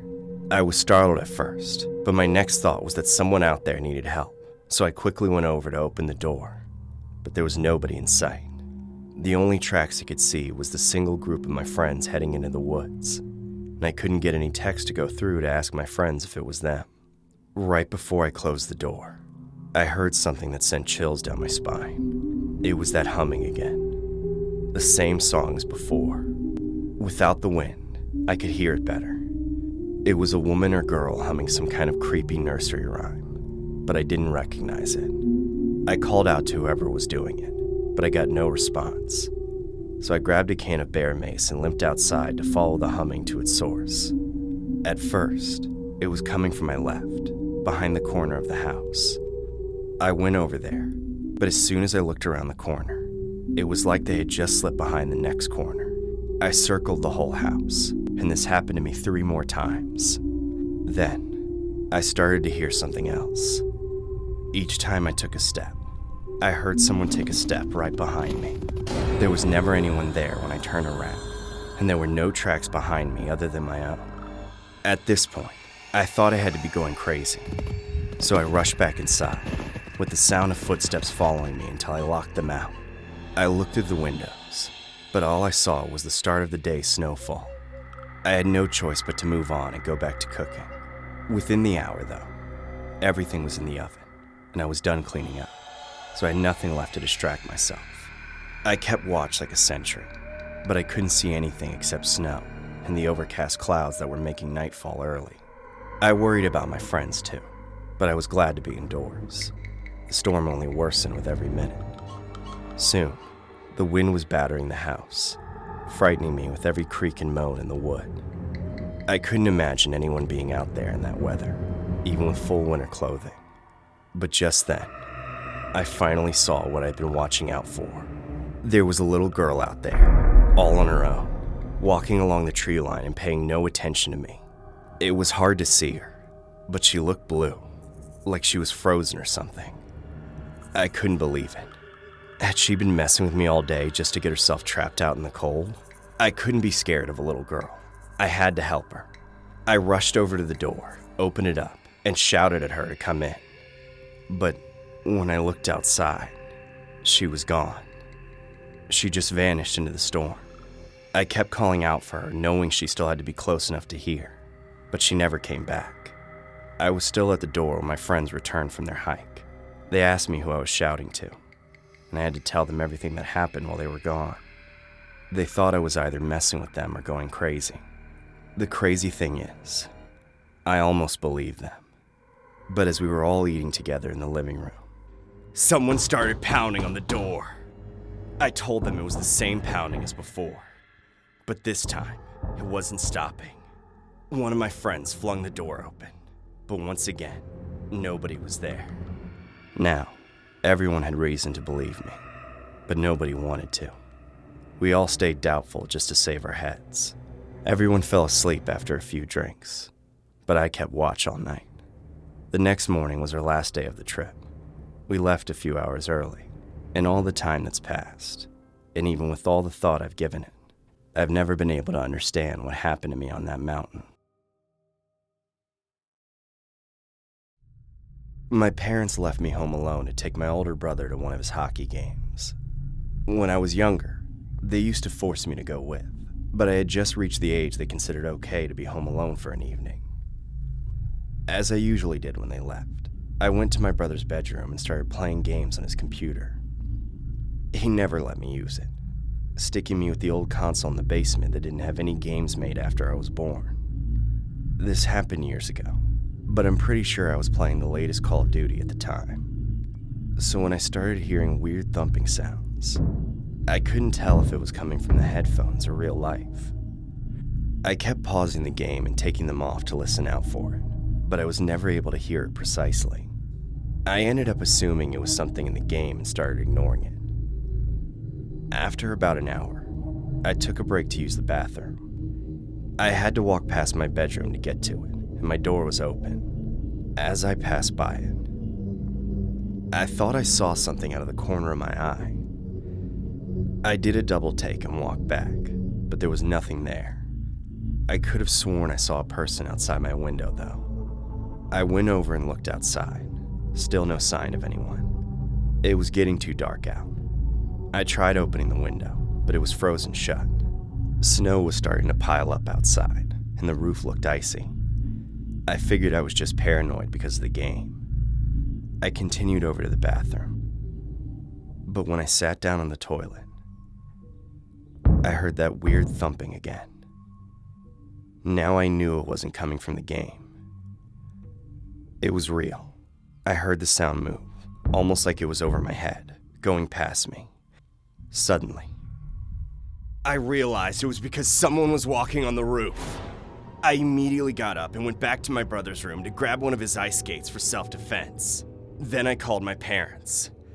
I told them what was happening, but they couldn't believe someone was on the roof in the conditions of that night. They told me to just make sure everything was locked up. So I went downstairs to check the front door.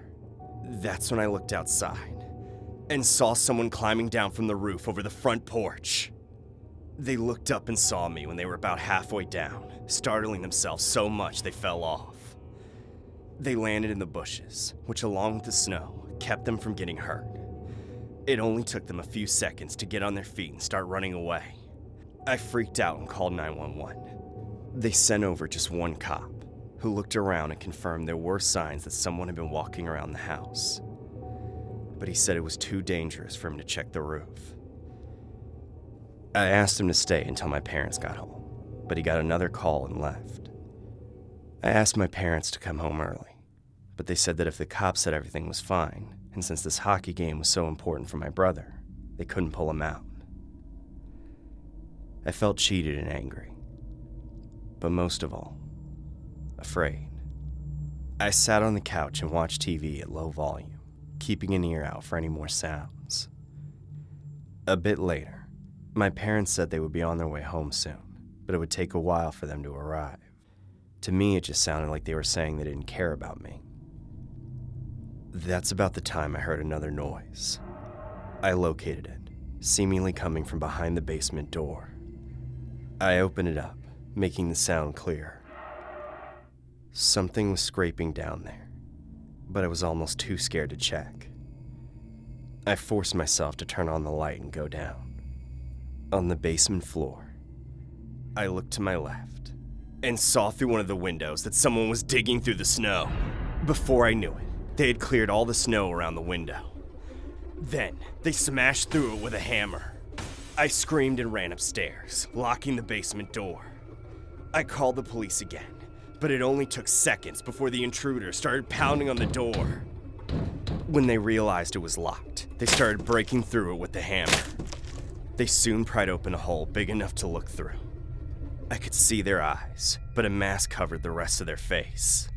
I ran away, pleading for the operator to send more cops. I went into the garage, grabbed my mother's spare key, then jumped into her car and locked myself inside, hiding under the clutter on the floor.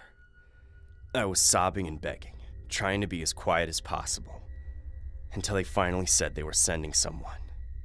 I waited in terror for over 10 minutes. I don't know if the intruder ever went into the garage or not. I stayed on the phone with 911 the entire time, until they told me to open the garage door for the cops outside. I practically ran into their arms. They said they had searched outside the house and saw the broken window. Then one of them stayed with me while the others went inside. They didn't find anyone, but there was a trail of melted snow leading up from the basement all the way to my bedroom. When my parents got home, the cops were still there. They looked so embarrassed. They apologized for not taking me more seriously. And on the surface, I accepted it.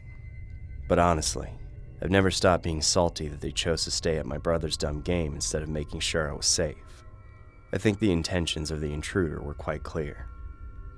Nobody was ever caught, but I think it was someone from my brother's school who knew about me and knew I would be home alone during that game.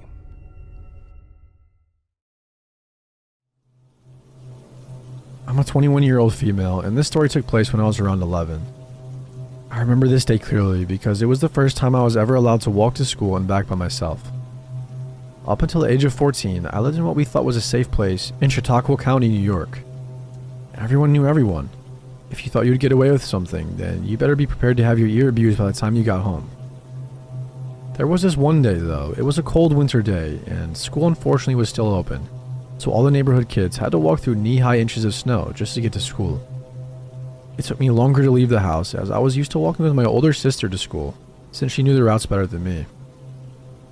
I always used to make fun of her for being paranoid and taking a different route every day from school, but I learned that was what saved my life. As I was waiting by the door to leave, my mom came up to me and told me that I should ride with her to drop me off, because my sister was too sick to go today. Being a brat, I made a big deal about walking by myself because I'm almost 12 years old, and all my friends' parents let them walk alone. She looked at me for a long while and then told me to make sure I pay attention to cars. I got hit by a car and almost died when I was 9, so the worry that showed on her face was well warranted. I hurriedly nodded and headed out the door to go to school. My sister didn't like to dilly-dally, so she was always in a rush to get to school early, but seeing as it was just me, I thought it would be a good idea to take my time. I would play in the brown slush that was on the left side of the road and even make funny looking snowballs to see how far I could throw them. Halfway to school, I noticed a white van following behind me. Being the playful child I was, if I had not been bending down to make another snowball, I wouldn't have noticed it slowly creeping up the street. I told myself I was just overreacting, but I continued more hurriedly to school. Once I got there, I took a quick glance over my shoulder and saw that the van was a few feet behind me. It wasn't until I was on school grounds that it drove away fast by me. I thought that would be the end of it, but throughout the day, when I would stare out the window, the van would be there. I assumed that it never really left, just parked. Many adults would try to convince me years later that maybe it wasn't the same one, but I knew that it was. This van had a bright yellow smile emoji sticker on it. I couldn't see who was in the van, but through the tinted glass, I knew they could see me. It was now the end of the day, and I wasn't ready to go home. It was too late to call my mom because she was at work and my sister was homesick. I had to suck it up and start walking home. I tried to blend in with a group of kids, but most of them were car riders, and the others didn't live near me. Remembering what my sister told me, I took another route home. I didn't memorize this route clearly, but I decided anything was better than being spotted by that van. I made it to my main street, but realized my mistake too late. The route I took led back to the main street where I walked to school. Hidden behind a row of cars was the white van with a smiley emoji sticker. I tried to stay calm and walk past it, but once I heard the van door slightly click open, I ran. I could hear the rush of two pairs of heavy footfalls behind me. They were getting closer, so I did what any normal kid would do. I cut corners. I cut into someone's backyard until I was directly inside of my house, and forced myself into the thick snow to make it to the door. My heart was racing, not because I was running, but because I could still hear them behind me. I made it to the door and banged with all my might until someone came to the door. My sister looked confused, but one look in my face and she pulled me inside and locked the doors. The van was still outside. Truthfully, it stayed out there until my brother got home. My sister and I don't talk about it, but we both knew how close it was to me going missing. I haven't thought about this incident in years, but one of my hometown friends showed me an article that came out in 2013. Apparently some men kidnapped and sexually assaulted a girl my age. It wouldn't have scared me as much if it hadn't mentioned the white van. So this story happened about 11 years ago. I was a senior in high school at the time, but it is the single most mind-boggling thing that I've ever experienced. It's also important to note that it happened in mid-December. I am from Iowa, and the winters here get cold at night. Like, if you get stuck outside, you will die kind of cold. That, plus the snowfall, makes everything dead silent. You can hear anything and everything inside the house, and even immediately outside of it. Well, my best friend and I were hanging out in my family's walkout basement, just having a boring winter night, playing video games. We were also the only ones home. The reason it was just us is because my mother went from work straight to a bar to grab a few drinks with coworkers. So I and my friend thought it would be a good idea to break into the family wine and live a little. As we were sitting there opening up the first bottle, I heard the door to the garage open and slam shut. I immediately go, "Oh shit," and start looking for places to hide the bottle. My friend then says, "I thought you said your mom was supposed to be out all night." "She was," I replied. I then heard a few heavy stomps and heard my mother yell out, "Anyone home?" I yelled back up the stairs. "Yep, just hanging out in the basement." I hear a few more steps move from the garage door towards the stairs, and she yells out again, "Can you come help me with something? I need you up here." I reply back while frantically trying to find a good place to hide the wine bottle. "Yeah, give me just a minute." Then there was silence for about 20 seconds. "Anyone down there with you?" She yelled back in a more concerned, serious tone, in a voice that was slightly off of my mother's. This was the first thing that told me something wasn't right. Our family never cared if anyone was over, as our house was a very open house to all family and friends. And the voice, it was just wrong. Like it sounded like my mother's, but it was missing something that I couldn't put my finger on. Weirded out, I replied back, "Yeah, just Colton." And after I yelled that back to her, I found a good place to hide the bottle and began walking up the steps to the next level. Now as I was walking up the steps, I couldn't help but feel the overbearing silence of the house, and the slight electric twinge that something isn't right. When I got to the top of the steps, I looked over to where the door to the garage is, and also the kitchen right next to it. And it's black. Pitch black. All the lights were off, and there was no moonlight shining through any windows. I walked over to the kitchen yelling out, "Mom, where are you?" There was no reply, just silence and darkness. I feel the electric twinge turn into full needles, and with my adrenaline kicking in full force, I had to get out of here as fast as possible. My mother was not home. I run back down the stairs, grabbing my coat along the way. "What's wrong?" Colton says. "My mom's not home," I replied as fast as I can, looking for my truck keys. "What do you mean? You were just talking with her." I could now see the confusion in his face. "There's no one home. We need to leave now," I said. I took a few steps towards the back door that opens up to the yard. Then I saw my dog shaking on the couch and my cat growling behind it. I couldn't leave them. I just knew that if we left, something would happen. "Are we leaving?" Colton asked, still confused as hell. "No, I can't leave them here alone. Something is really off. I'm going to call my mom and figure this out." I pull out my phone and call my mom, and she picks up immediately. She asks me what's going on. "Mom, were you just home? I heard you yelling for me from the second level, and when I went up, you weren't there." I said frantically, hoping that she was playing a joke. "No, I'm just leaving the bar. I wasn't feeling very well. Are you okay?" "What do you mean you heard me?" I fill her on the whole story, and she rushes home. Colton and I stayed in the basement with the animals until she got home. But before she did, you could hear something upstairs. Not walking or sitting on things, but a pressure in the air, like a black hole was slowly moving from one room to the next. And the word I would instinctively describe it as is hungry. When she got home, you could feel the thing leave just as quickly as it came. Like an overbearing predatory presence had just flown away. We still have never figured out what the hell was going on, and this is just one story of many unexplainable things that have happened to us.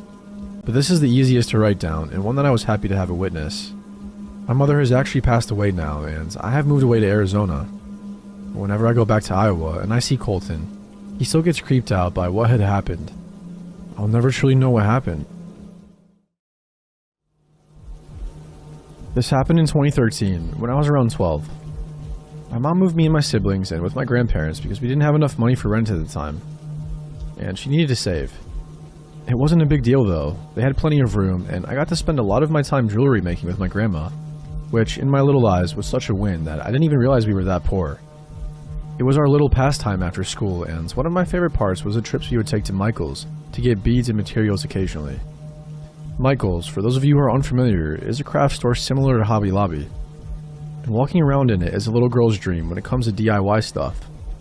One day in the late fall, we realized that we had run out of wire for a bracelet that I was making for my mom, so we headed out to our local Michael's to get some. This particular day was in the winter, so it had already begun to get dark by 5 p.m. My grandma, having vision problems and a bad hip, entrusted little me to run in and grab the wire and pay for it, as we had done so many times together before. I was stubbornly independent, so she wasn't very worried about me. She parked right in the handicap spot in front of the store. The sun was setting and the light from the big storefront windows illuminating her car behind me as I walked inside. As I was standing by the display at the front, entranced by some Christmas decor or something, a man walked in through the sliding doors. I noticed him immediately. It was hard not to. He was tall, I think. I may have just been short. Probably in his mid-30s, with dark hair and wearing all black from head to toe. His clothes were a bit dirty, and I distinctly remember a big red D1 logo on his hoodie. He had his hands shoved in his pockets and walked briskly into the store, almost frantically. I just watched him. He made eye contact with me for a bit too long and then continued deeper into the store. I was immediately weirded out, but thought nothing else of it, and I went off to find the wire. I found my spool of wire, but getting distracted in the toy section was where I fucked up. That's when I noticed him start to follow me around, aisle to aisle. I would be browsing, and he would just appear at the other end, fake looking at stuff. He was muttering to himself constantly. You know, when someone says something out loud, expecting a response, but they aren't really directly looking at you like that. As a kid, you don't really realize what's happening immediately, so I just awkwardly walked away from him, each time pretending to not notice him. In my little brain, I reasoned that he wasn't following me, and I walked all the way across the store to the wedding aisle to look at some stuff I had seen when I first walked in. I figured there'd be no way he'd follow me there, but sure enough, while looking at the invitation cards, I get a spine-chilling feeling. I turn around, and there he is, right behind me, back to me, doing something. messing with something in his pants, doing something really vile to himself. I had never seen anything like that, and the sunken eyes he looked at me with still haunt me to this day. It took me a minute to process what I had just seen, but once I did, I immediately booked it out of the store as fast as I could. Jumping into my grandma's car, she seemed startled by my sudden appearance and asked what I got. I tried to explain what had just happened when I saw him appear in the sliding door in front of us, and the dread I felt in that moment was indescribable. He approached our car, obviously recognizing I was with my grandma, and knocked on her window. I hadn't been able to explain myself in time before she cracked the window and asked him if everything was okay. The man gestured to me with that same crazy stare and said something along the lines of, "She's a thief. She stole from the store." I was mortified, on top of everything else he had just put me through. Thankfully, my grandma got the same vibes I did because she politely told him to back away and rolled the window up while locking the door. He suddenly yanked at the door handle, then swung both his arms up and started banging down hard on the car's roof, causing us both to jump and me to start crying. My grandma slammed on the reverse and peeled out of there. I've never seen her drive so fast. I don't remember much after that, just the crying and holding a $17 spool of wire in my hands that I hadn't paid for. We called the police as soon as we got home, and luckily they immediately took it very seriously and requested the videotapes from the Michaels. A few weeks later, my grandma told me that they had found him. They mostly left me out of the investigation, besides taking my statement, as to not traumatize me further, I guess. She got the dent in her car fixed, and that was that. It wasn't until a few years later that my mom finally told me what happened to him. It turns out, he already had 1 battery charge and 2 sexual assault charges on his record, one even being from a minor relative of his, like his niece or something. He had just gotten off work from the gas station across the street, when he must have seen me walk into Michael's alone. I don't know what would have happened if my grandma hadn't locked her door, or if she hadn't been in there with me, vulnerable to that man.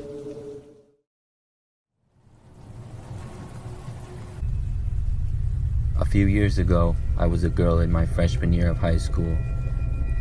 I wanted to make some extra money aside from my job of babysitting, so I looked on Craigslist for jobs. I found a job for cleaning houses, and it seemed like the best one for me because it was something that I could do and it didn't require me to be 16 because I was just 14 years old at the time. I responded to the ad, and a man who said his name was Joe got back to me. He asked me a little bit about myself, and after answering his questions, he said I could have the job. I was pretty excited to be earning the extra money, and a couple of days later, I started. The man gave me an address, and my mother dropped me off there. It was a pretty normal looking house in a normal neighborhood, but when I got to the front door, it had a sign on it that said "Go around back." I went to the back to see a man who I assumed was Joe. He came up and introduced himself to me. Then he told me that this was not the house I would be cleaning, and we walked about 3 blocks until we arrived at another house. This seemed kind of weird to me, but I just shrugged it off. He invited me inside and then started giving me instructions on what to clean. After he was done explaining things to me, he said he would be in his office and went downstairs. I cleaned for a little while and everything was going well. I wanted to open a window to get some fresh air, but when I tried, the window was locked.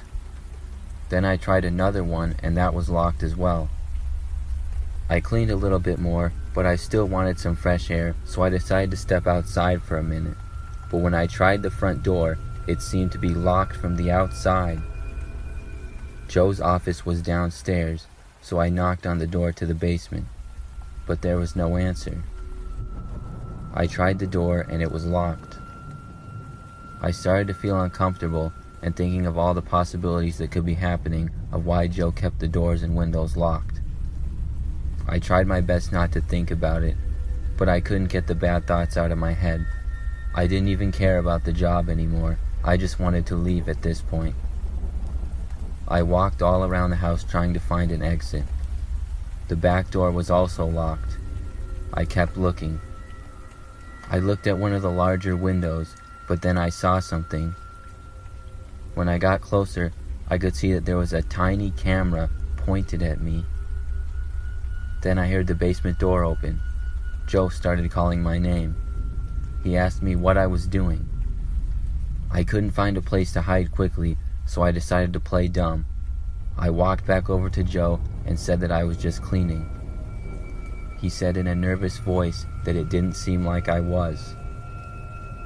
He began to walk a little closer to me, and then he said I needed to come with him.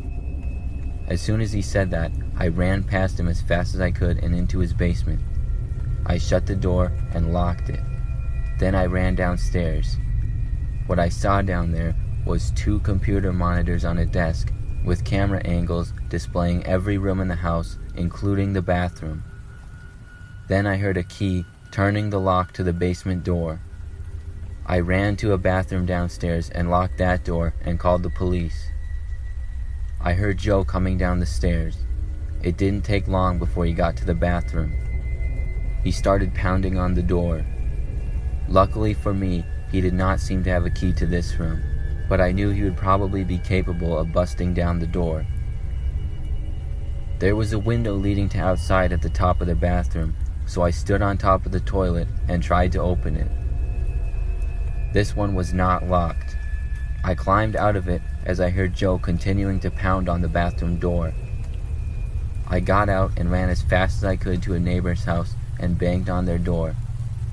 An old lady answered and let me in when she saw how I was in a panic. We waited there for the police to show up, but unfortunately when they did, Joe was gone. I showed the Craigslist ad to the police and the text messages with Joe. They were able to track him down and catch him about a week later. I feel very lucky that I was able to escape his house.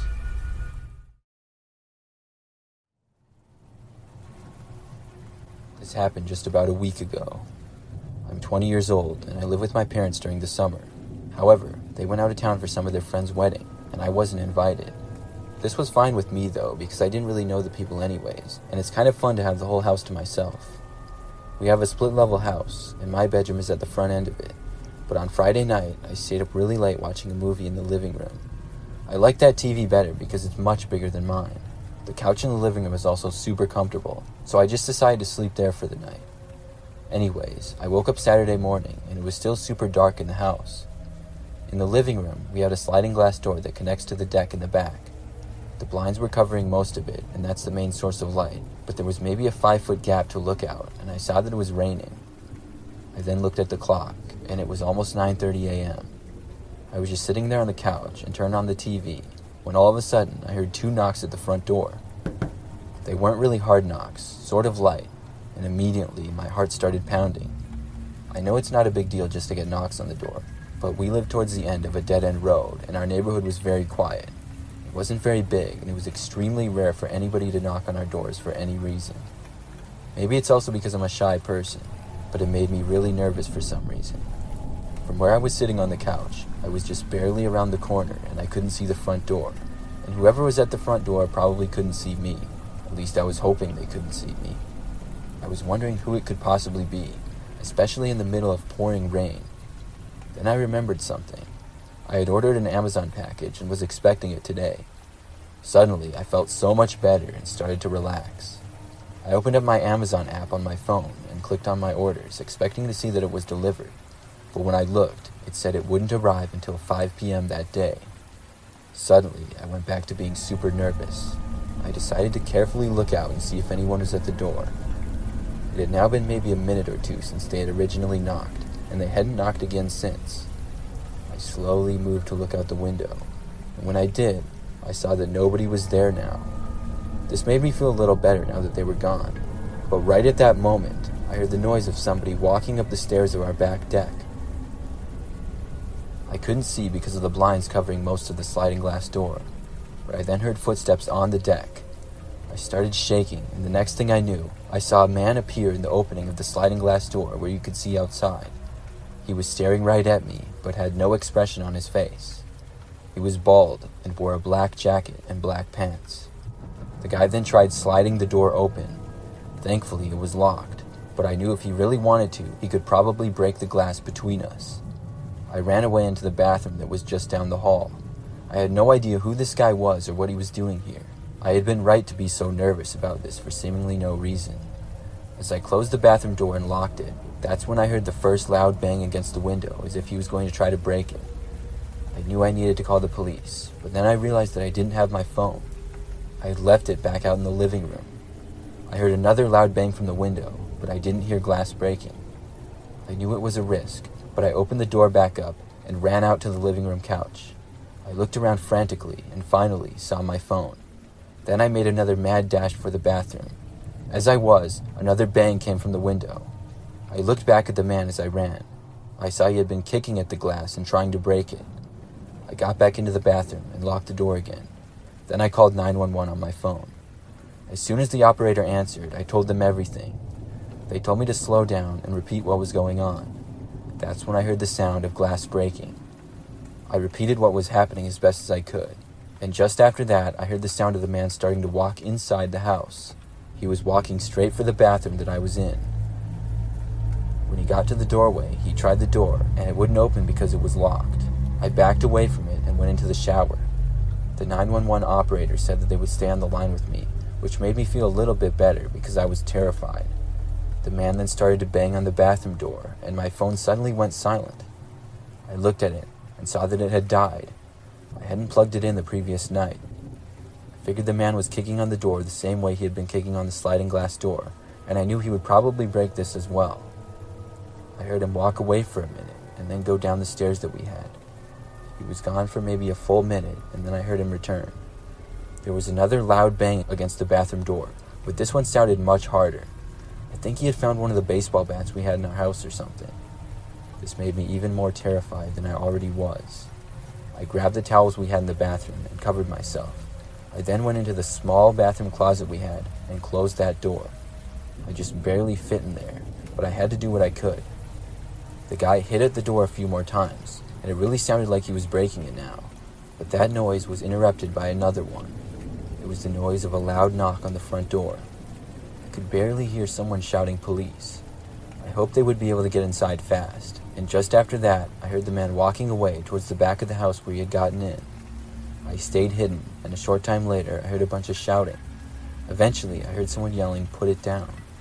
When I finally heard the voice of multiple officers inside my house, I finally came out of the bathroom. They had literally gotten there just in the nick of time, and the man had been caught. I'm really lucky how fast the police were to arrive that day. This was very recent, and I'm still a little shook up about it, but I'm just happy to be okay.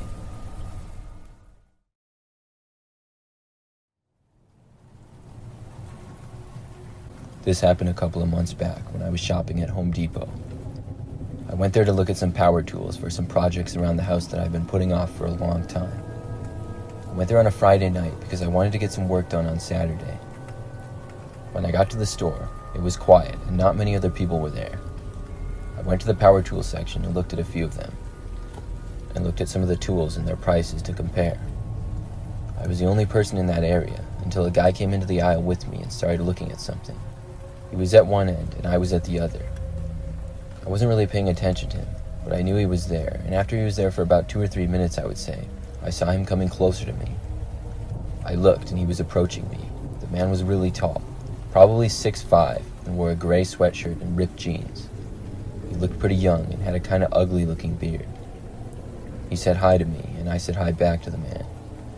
He then asked me if I could lend him some money. I told the man sorry, but no, and then decided to walk away. I heard the guy curse under his breath, and I went to another section of the store. It wasn't until I walked away that I realized I forgot the tools, and I hadn't even figured out which ones I was going to buy yet. But I didn't want to turn around and go back to the man because of our awkward encounter. I decided to walk around and get some batteries, which I also needed, and then go back over and hope that the guy was gone by then. I walked around looking for the batteries, which were at the far other end of the store. I got them, and as I was headed back, I saw the man once again. He was walking in my direction now, and we made really awkward eye contact as I walked past him.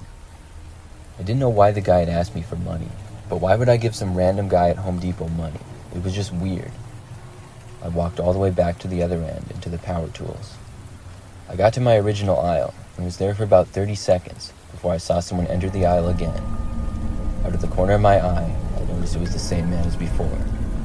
I glanced over for a split second and saw that he was just staring at me and shaking his head. I didn't know what this guy's problem was, and I did my best to ignore him, but I now realized he had probably followed me to the other end of the store and back. Maybe he was mad that I didn't give him money, but I wasn't going to let him intimidate me into giving him anything. I finally made up my mind and got 2 power tools. Then I headed to the checkouts.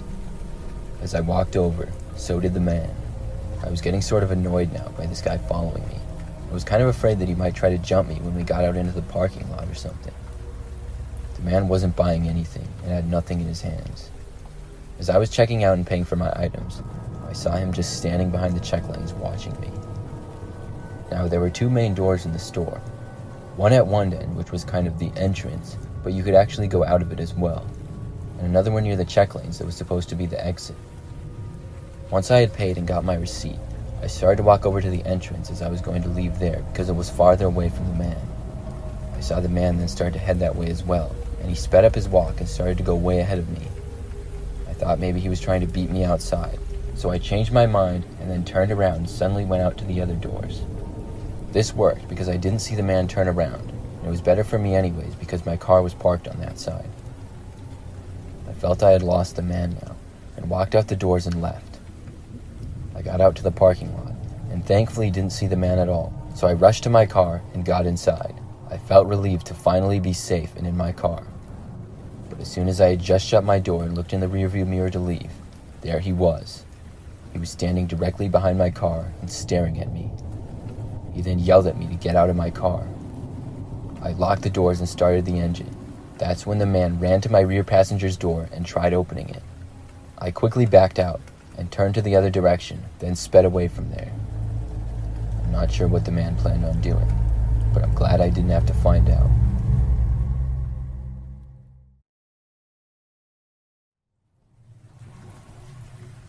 For a little background, I'm a female, and this took place when I was in high school. It was my sophomore year, and I would describe myself as a pretty average student. I had a good group of friends that I would talk to at school and hang out with sometimes. At the time this took place, I was not dating anybody when Valentine's Day came. It was just another day to me, but at my school, you could buy somebody a rose. Then it would get delivered to whoever you wanted it to during study hall by teachers' aides. It was popular for guys at the school to get their girlfriend a rose. So on Valentine's Day that year, I obviously wasn't expecting one. In study hall, I was in Spanish class and just doing homework. I noticed a student enter our room holding several roses, and then she mentioned some names of other girls. They raised their hands and she gave them their roses. Then she said my name, and I was really surprised.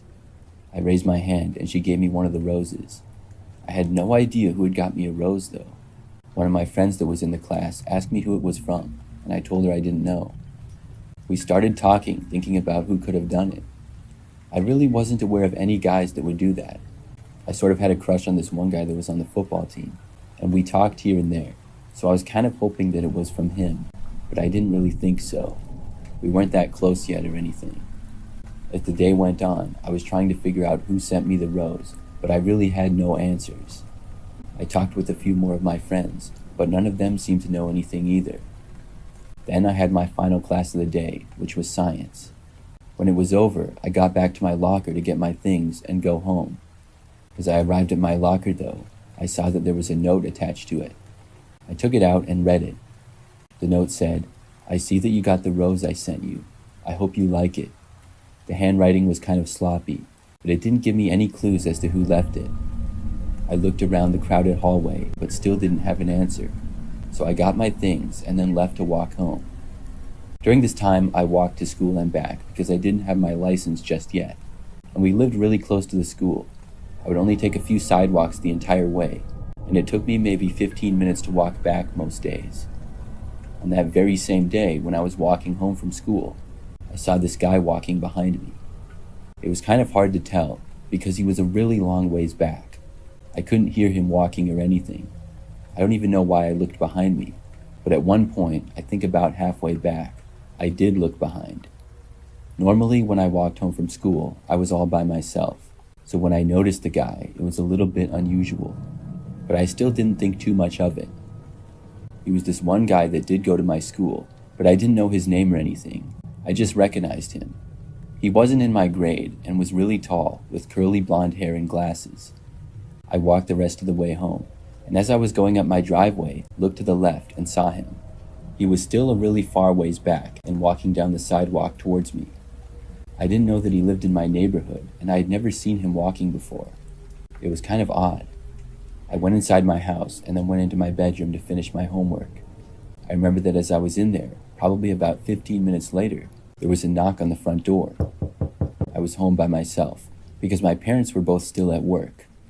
I got up and left my bedroom and went to the front door, but by the time I got there, whoever had knocked was gone. I looked around and didn't see anybody at all. Then I just went back to my bedroom.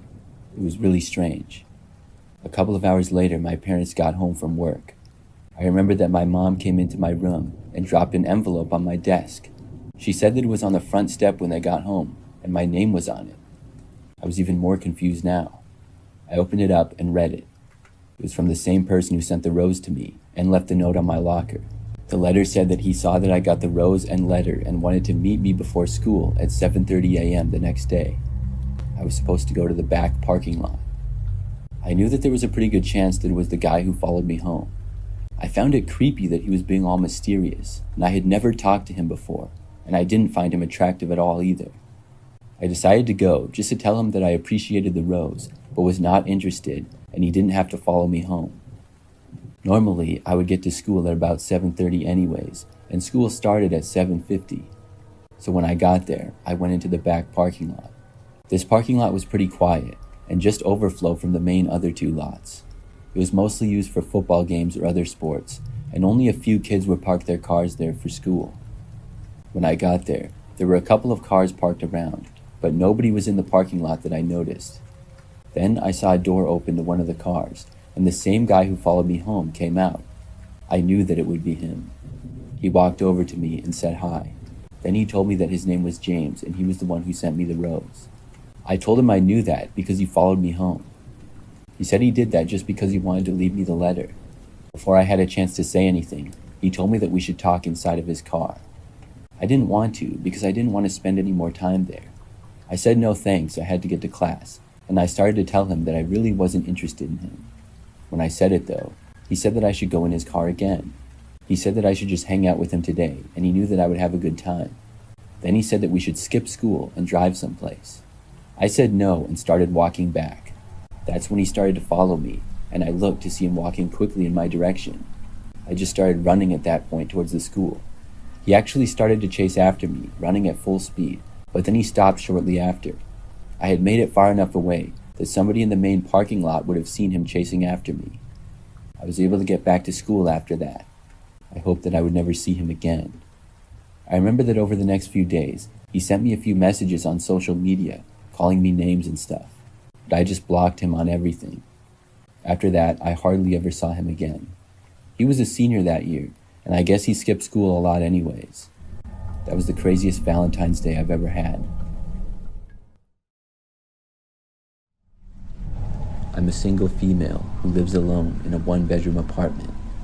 I live on the first floor and moved in right around a year ago. This story takes place on Valentine's Day of last year. My new apartment was in a pretty large and new building, and I had a unit on the first floor. After living there for about a week or two, it was Valentine's Day. I got up that morning to go to work and was going to leave at 7 a.m. When I opened up my door to leave my apartment, I saw that there was a heart-shaped Valentine taped to it. When I saw it, I thought that it was something left by the apartment management. They had left me a welcome thing with some small gifts, and my previous apartment would do that sort of stuff too. I didn't even read it and just put it on my countertop to look at when I got home from work. When I got home that day, I finally read the Valentine, and I quickly realized that it was not left by management. It said my name on it, and it was handwritten. On the inside, it said that I was possibly the most beautiful girl in the entire apartment complex. The person then said they hoped we could spend next Valentine's Day together. I was really creeped out by this. The way that it was written was so weird, and I didn't know anybody there yet at all. I had barely spoke to anybody in the hallways, so obviously I had no idea who did this, but clearly somebody had been watching me. Now, just mere hours later, I was in my kitchen and starting to cook. My kitchen is at the front of my apartment right by the door. When I'm at the counter, I face the rest of my apartment, which is the living room and then the patio door at the other end. It was probably about 7 p.m. and dark outside. As I was standing at the counter, I suddenly noticed that a man was standing outside of my patio door and looking in. I didn't know who he was and had never seen him before. I ducked down behind the counter. When I looked up again several moments later, he was gone. I realized then that must be the guy who left me the Valentine, but I had never noticed him before. It made me wonder if he had been looking in my apartment windows previously, but I just didn't notice. I hope not. It was possible that he just saw me leaving to go to work or whatever, because there were numerous apartments that looked out to the parking lot where my car was. Either way, somebody here was being as creepy as they could possibly be. I thought about calling the police or reporting him, but I didn't even have a good description of the guy. I only saw him for like a second, and he was outside, so it wasn't very clear at all. He just appeared to be a Caucasian male about 6 feet tall and darkish colored hair. I sent an email to apartment management letting them know what happened. I didn't know what could be done about it though. For the rest of that night, everything was mostly fine. I had shut my curtains obviously and was now going to bed. But at that time, almost 11 p.m., I thought I heard the sound of my doorknob turning. I was in my bedroom, so I didn't hear it as well. I stopped what I was doing and listened. Then I heard a knock on the door. My heart started racing as soon as I heard it. I knew who it likely was. I got my phone and was ready to call the police. Then I quietly walked over to my door. I looked through the peephole to the other side, and when I did, I saw a man who certainly resembled the guy at my window. I called the police right then and there. Then I moved back into my bedroom to talk with them and say what the situation was. About a minute later, the guy knocked again. This was followed by another knock about a minute after that. The police were on the way, and I hoped that they would get there fast. The man knocked once more, but this time I heard him yelling for help. I remember him asking if anybody was home, and if they could please come to the door because he needed help. I knew that this was probably just his desperate attempt to try to get me to open up the door for him. After that, I didn't hear anything for a little while. I assumed that he left, but he didn't. He stayed there all the way until the police arrived several minutes after that. They spoke with the man and to me as well. I was really glad that the guy didn't run away.